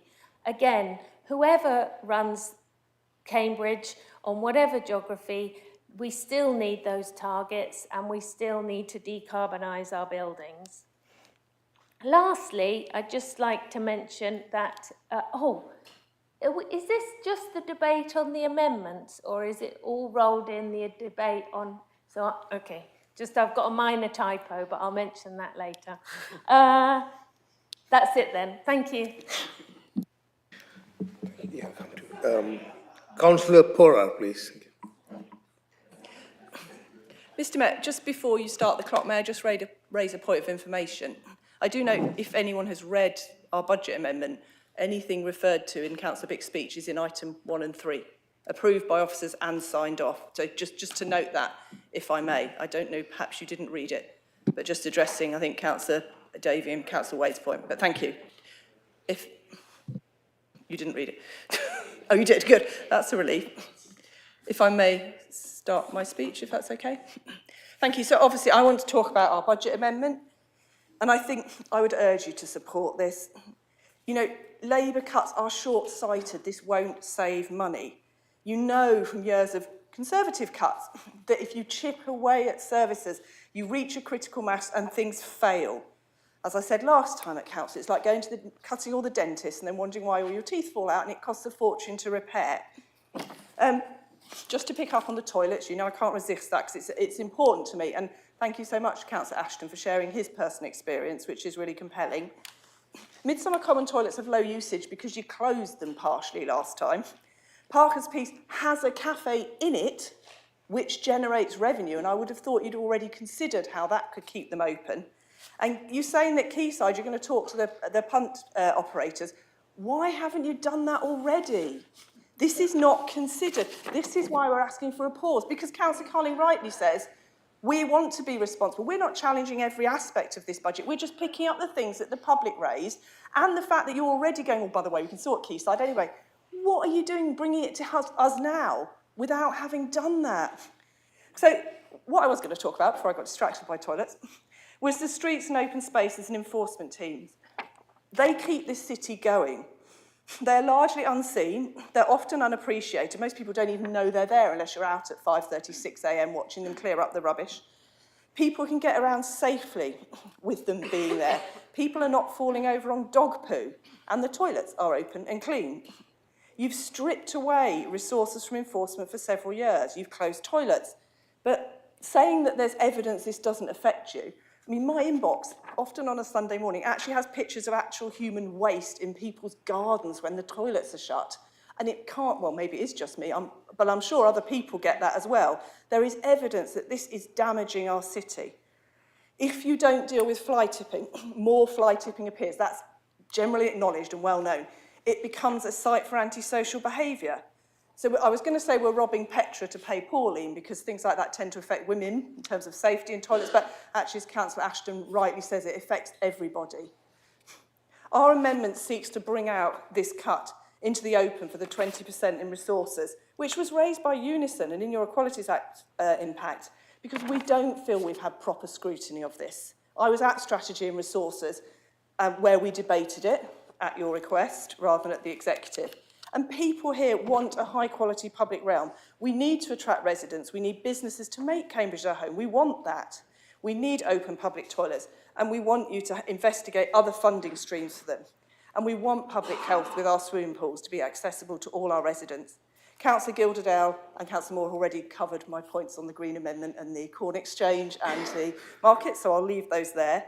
But I'll just finish by saying, please do think about supporting this amendment. We don't do it lightly. It's fully costed.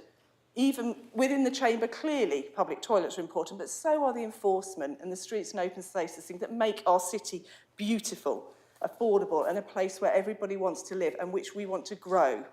Thank you very much. Councillor Martin Smart, please.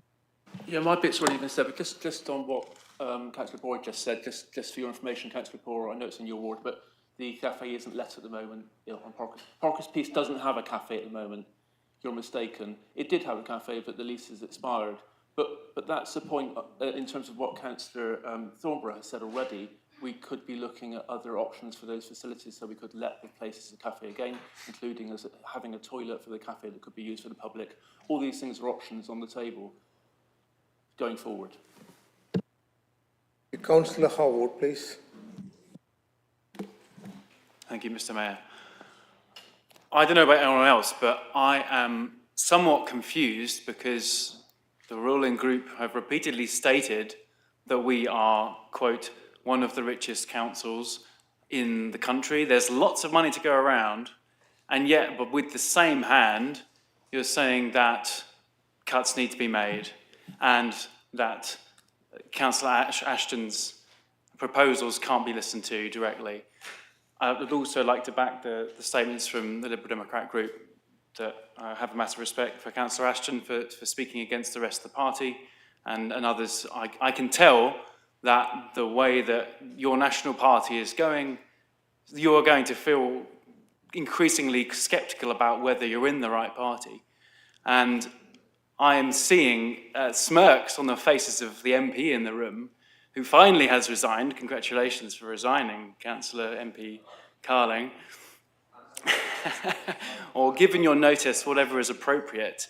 But what we're seeing is a National Labour Party now pushing onto this administration a massive growth plan which will bring forward a huge expansion of this city, which is surely going to have a damaging effect to the local residents that you represent. Councillor Howard, just going outside of the arena, please talk on the recommendations.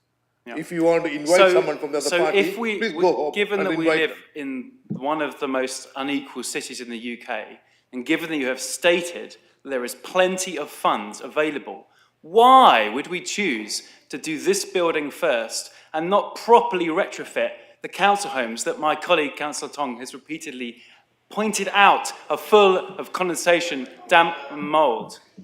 Let me take the point of order. Point of order. What's the point of order? Oh, fine. What's the...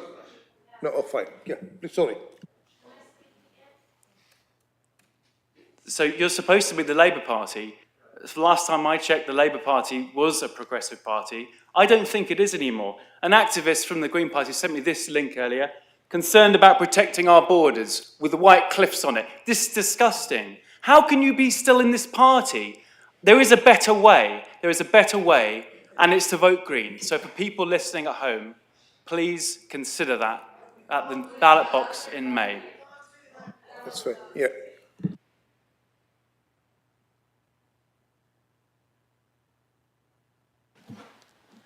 Thank you, Mr. Mayor. I would just like to restate my conflict of interest. So I'm not voting on this item because of my day job.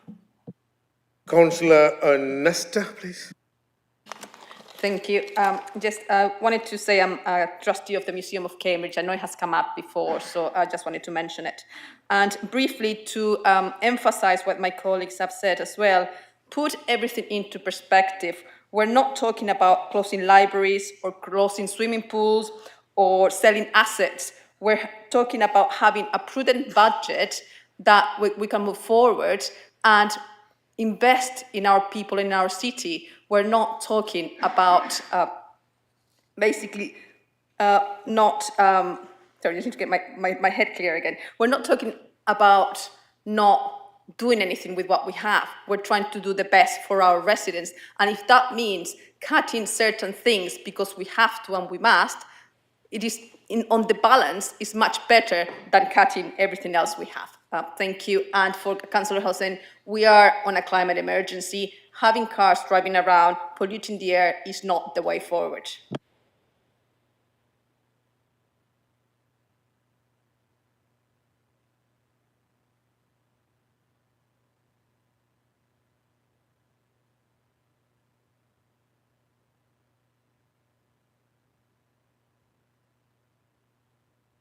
Apologies, just after the, it's been reiterated, because the conversation is long, I would once again like to say I've got a declaration of interest related to a charity that I volunteer for, working with Cambridge Crematorium in the past. I don't think this is a conflict of interest, but I thought I'd just make sure that was remembered.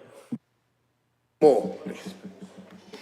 I'll be very quick, just to say that from the debate, it seemed as though Streets and Open Spaces was being disbanded. It's not. It's part of the transformation programme, bringing different groups who are working in the same areas together.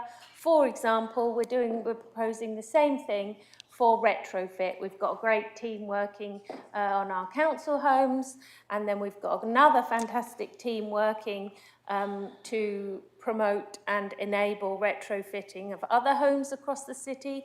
And so by bringing those together, including the work on our own assets, we can do much more. Just on your point, Councillor Howard, the HRA is a totally separate budget to the general fund. So you can't just, for example, not spend money on the Guildhall and retrofit all the council homes. That would not be possible. But also, this is a council asset. This is an asset. It belongs to you. It belongs to me. It belongs to the residents of Cambridge. And we chose to keep it and to invest in it and to retrofit it. Thank you. Final one is Councillor Hussain. Thank you, Mr. Mayor. I want to ask our leader of Labour Party, how many percent people want to do consultation, then you agree to listen them? Because 62% people opposing closing the public toilet, and you are still doing, that means democracy is not practicing here at all. Because if you not listening to people, if you not follow the consultation report, so first place, why we expend the money for consultation and wasting people time, they did the consultation and we not listen. We have determined our option, what we want to do, you're doing. Because you get a grant, Labour get a grant, the vote for majority, and whatever you wish, you can do it.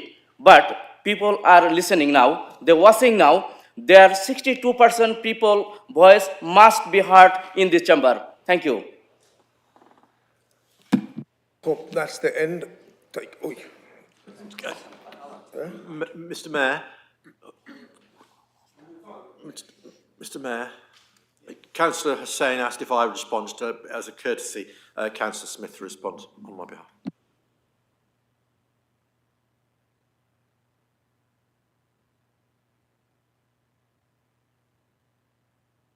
Right to reply. I'll start by responding to that as it's fresh in my mind. When you look at the results of the public consultation, there was a public consultation separately on public toilets, and there was one on proposals. There were just proposals in the main budget consultation. And the questions around public toilets are slightly different, and they produce slightly different results. Now, let me put it to you. If the question had been, should we save £115,000 a year by closing underused and heavily vandalised lavatories that are often out of use because of the vandalism and so on, do you think we would have had a different response to that? Of course we would. So, what we don't do is we don't do politics by referenda in this country, except, well, one that your party brought to us, which was a stupid question that got a stupid answer.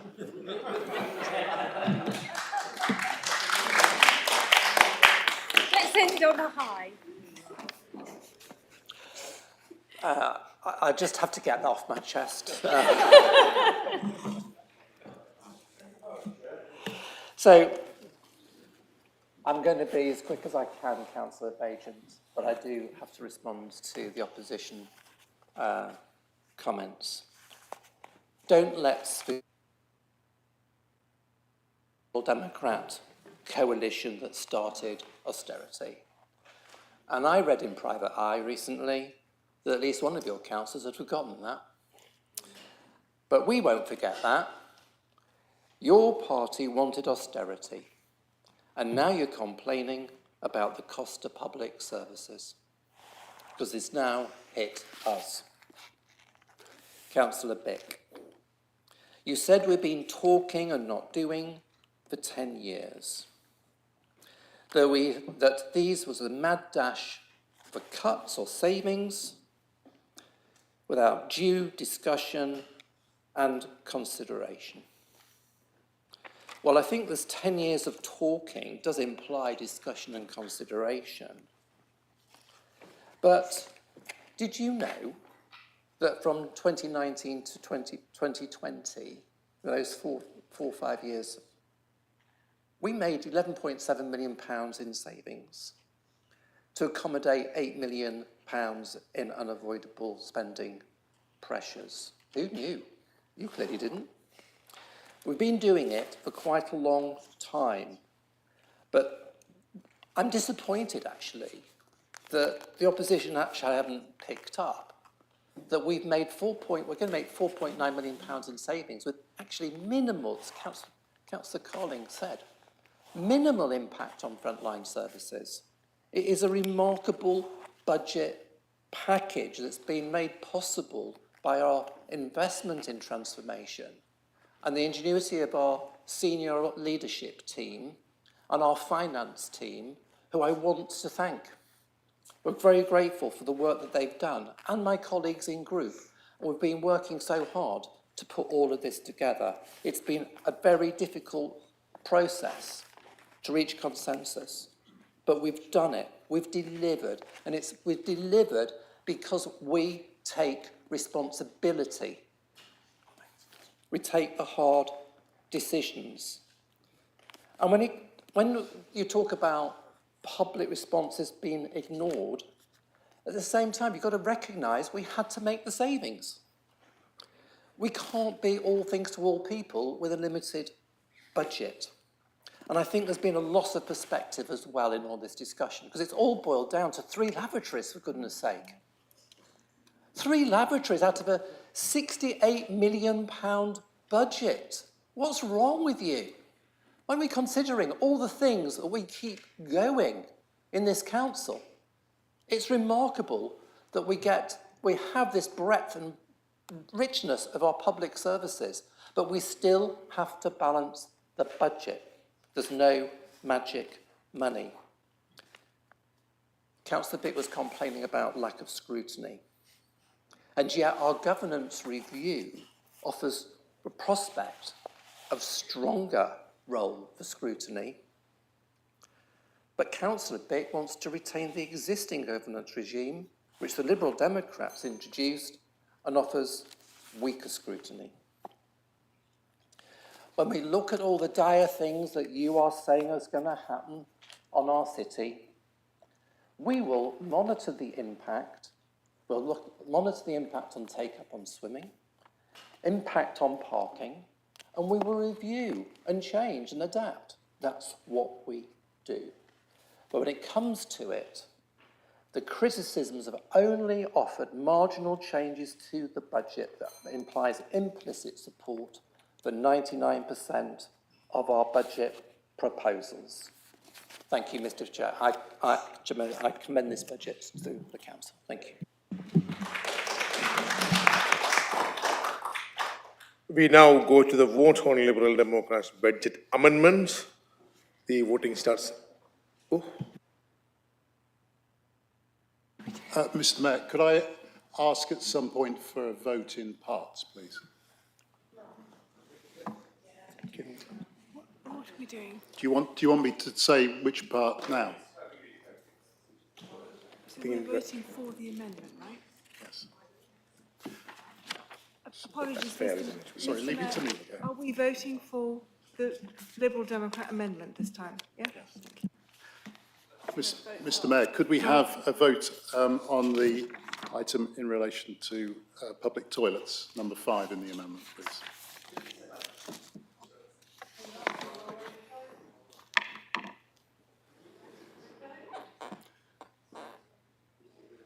Mr. Mayor, point of order. Yeah. Would be good.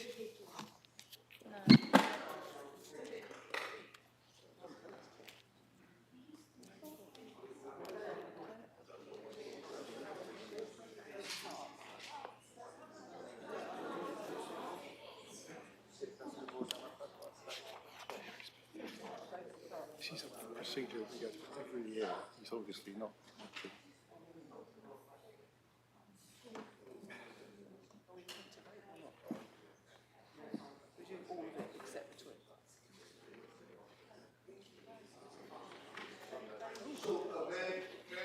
Just clarify, you want public toilets 5 as one voting and the rest put all in another. I mean 1 and 2 votes.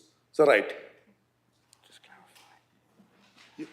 I think you could do it that way, Mr. Mayor. No, no. He said, what are you asking? Oh. Well, my only comment is the way this, I think, has been done in the past is that there's been one vote on the whole amendment, and then there's been a vote afterwards on isolated parts that we've identified. Okay. So the part I've identified here is 5 public toilets. Basically, we keep it 1 or just take 1 and 1 and. So I think what he's saying wants to vote on amendments, but then So where will this stand then?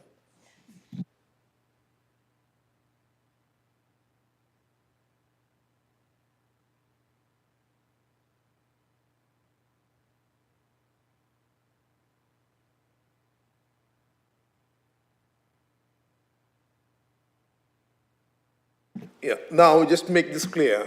The voting would be now on the amendment. Thank you. The whole of the amendment, yeah. Then after that, The vote on the separate part. vote on separate on the toilet.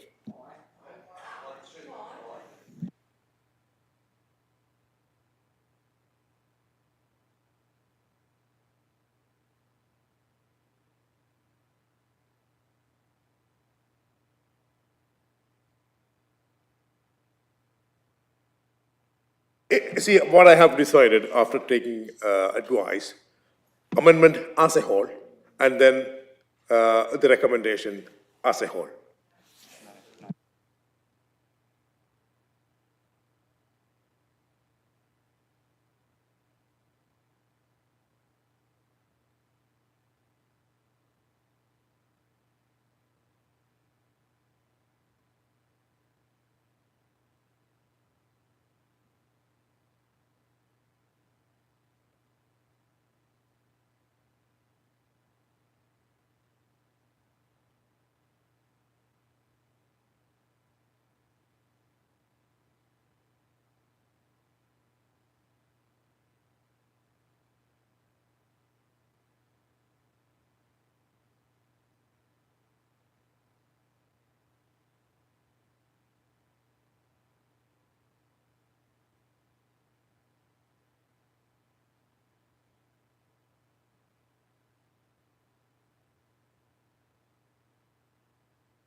Yeah.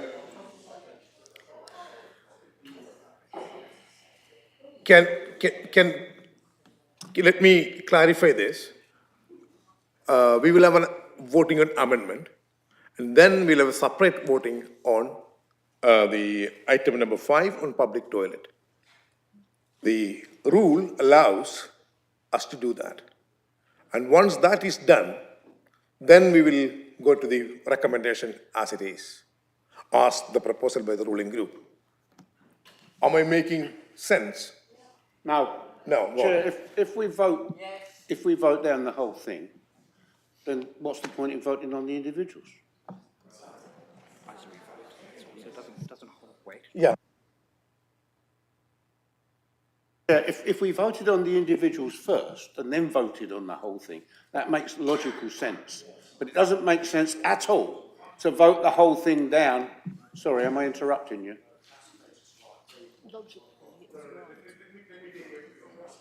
What?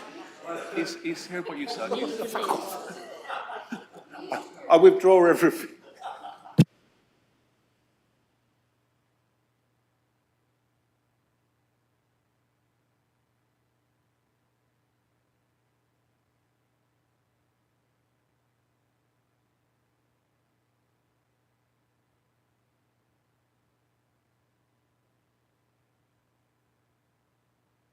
Now, we are going to vote on the amendment, the whole of the amendment. Let's do that first. Then we will have another vote on the toilet.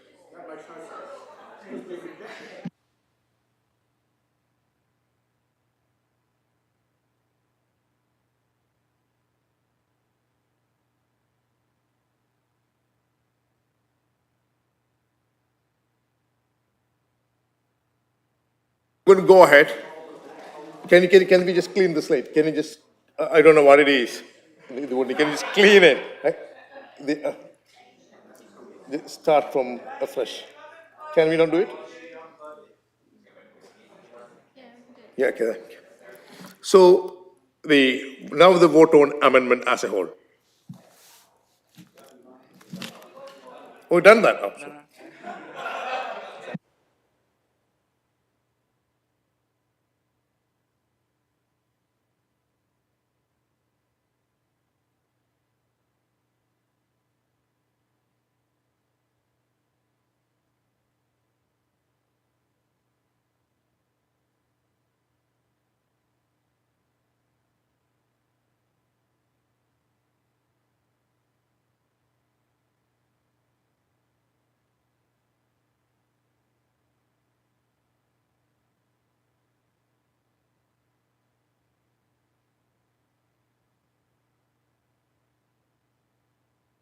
Yeah, I mentioned amendment as a whole.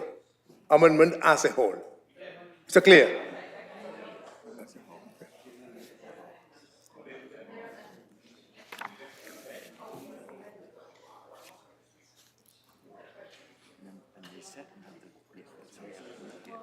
Wait for this.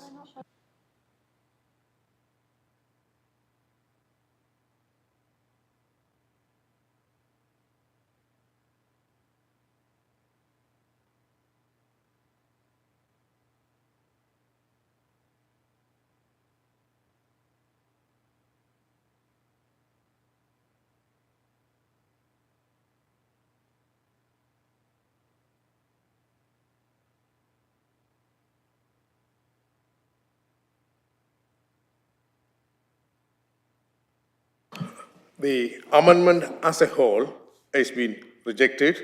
Support first. Sorry, 4, 10, against 22, and 5 abstention. Now, as it has been turned down, as I have been requested by the Liberal Democrats group leader, I now take vote on public toilet part 5 as its own. So we're voting on the amendment? No. Voting on number 5. No, just number 5, public toilets. Oh. I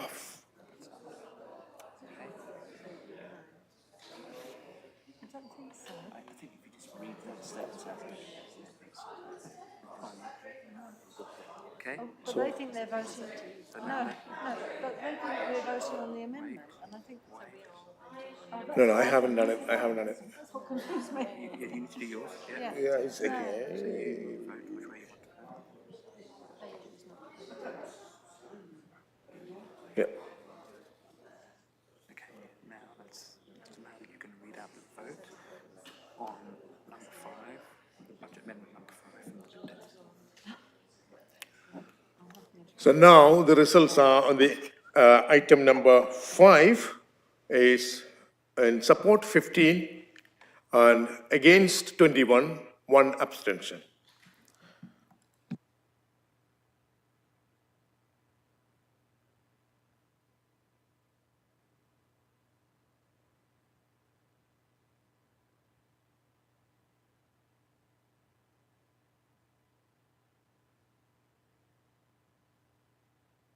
Now we turn to the executive budget recommendations for debate.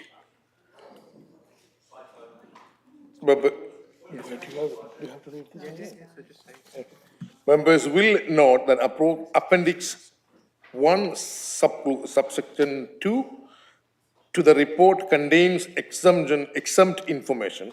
Please could members indicate if they would like to discuss any of the exempt information which may require the meeting taking a vote whether to move into exempt session. No. Okay, right, so now, Yeah. Executive Council. Yeah, now the executive councillors and spokesperson have up to 5 minutes. It's killing me.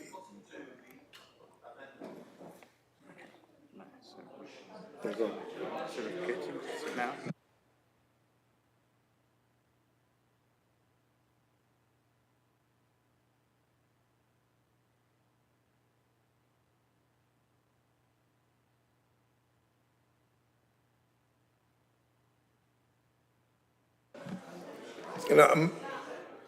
Now, this is executive councillors and spokesperson have up to 5 minutes. Let me complete. On the other group members, up to 3 minutes. Councillor Simon Smith has the right to reply on the recommendation. Do we have a debate on that? Do we have a debate on that? Yeah, go on. Thank you. It's not a debate. I think we should just go to the vote. But on page 391, there's a very small typo around the charges for extra blue bins. It says charging for second, third and fourth, but the second bin should just be crossed out. The second blue bin will still be free. We're just charging for third and fourth blue bins. So it's very minor, page 391.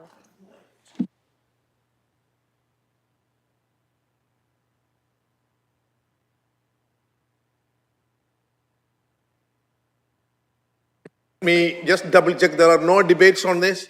So therefore we are going ahead with the voting. Voting starts now.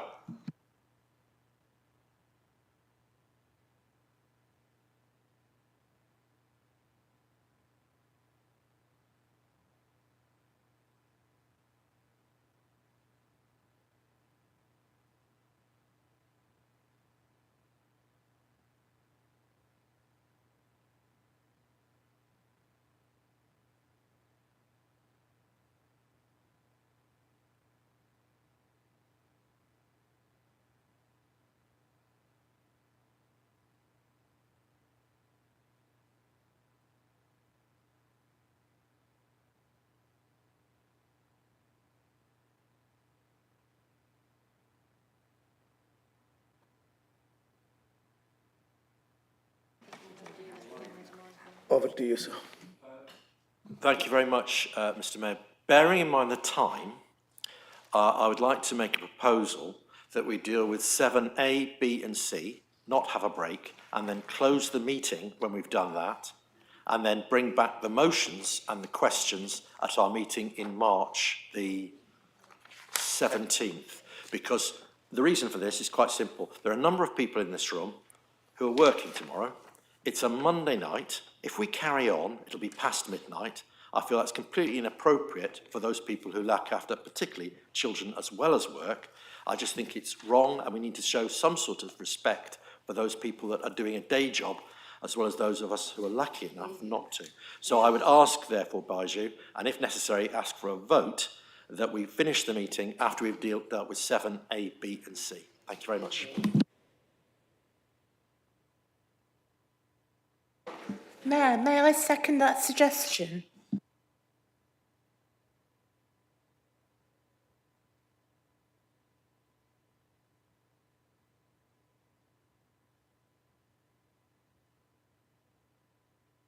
I think, Councillor, I think what I'm indicating is 7A, B and C should take about 30 seconds.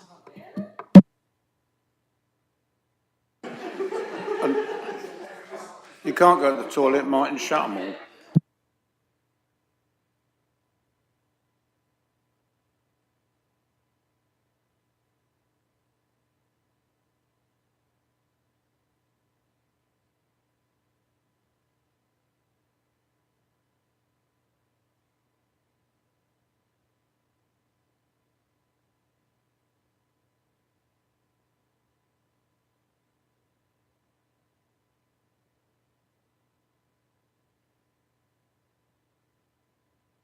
So now we have a Councillor Davy as the proposer, and I think Bernard as the seconder. So we are putting that on vote, A and B. 7A. 7A and B. And C as well. Sorry?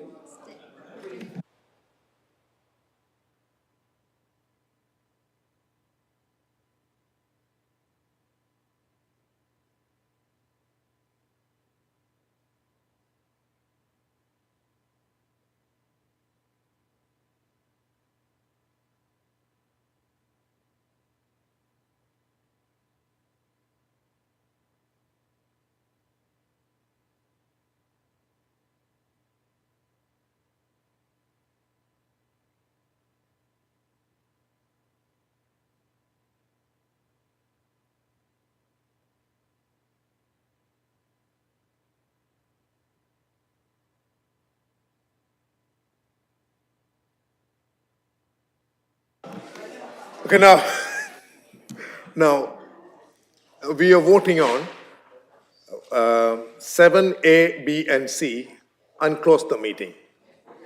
And then we will have vote 7A, 7B, 7C. Can we do it with a show of hands, because Sarah can't get that set up? Okay, then we can just show hands. Come on, Did you just vote on doing those? A and B and C, yes. So now we are just going ahead with moving the agenda item A, 7A, B, and C, and closing the meeting. No, you Answer. just have them vote first. And then close separately. And then do each separately. Yeah. You can't close them separately. So this is, So- this is there.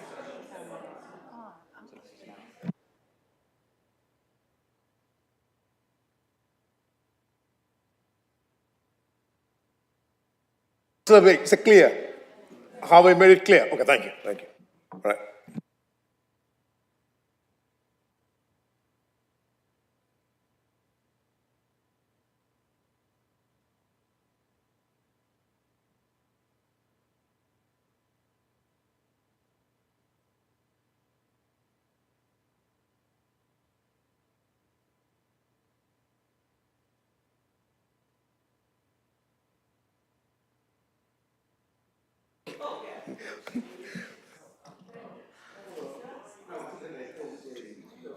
What about? 7, 8, 9, 10, 11. Yeah. And any abstention, please? No, fine. So that's been carried, right? So that has been carried. So now we will go to agenda item 7A. Would that be individually taken, or 7A and B? 7A, yes. 7A.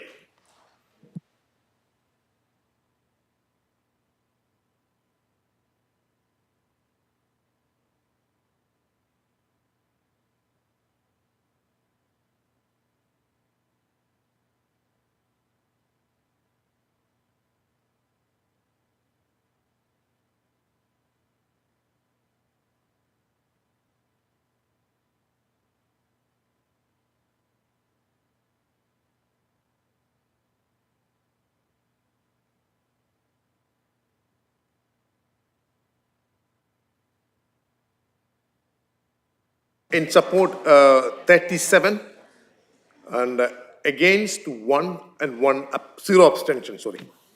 Now, we move on to 7B.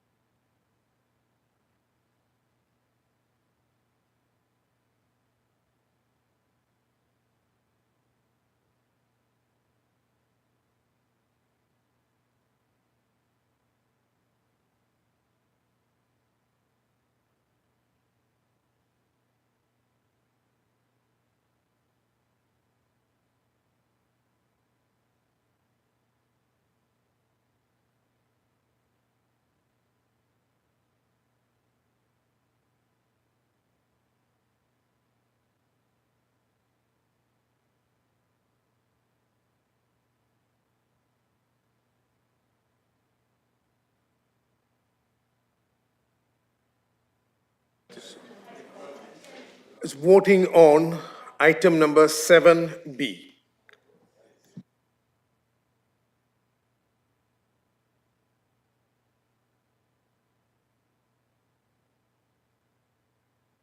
So we have in support of 36 and against 1, abstention 0.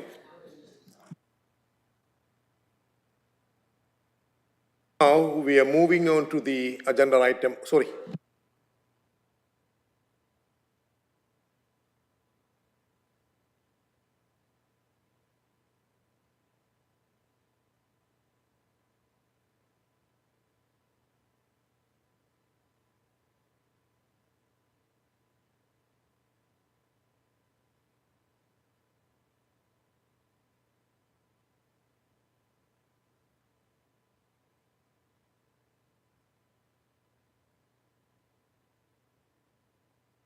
Now, as I said, now we are going to, it's done. We passed 7A and 7B, now we are on 7C. So,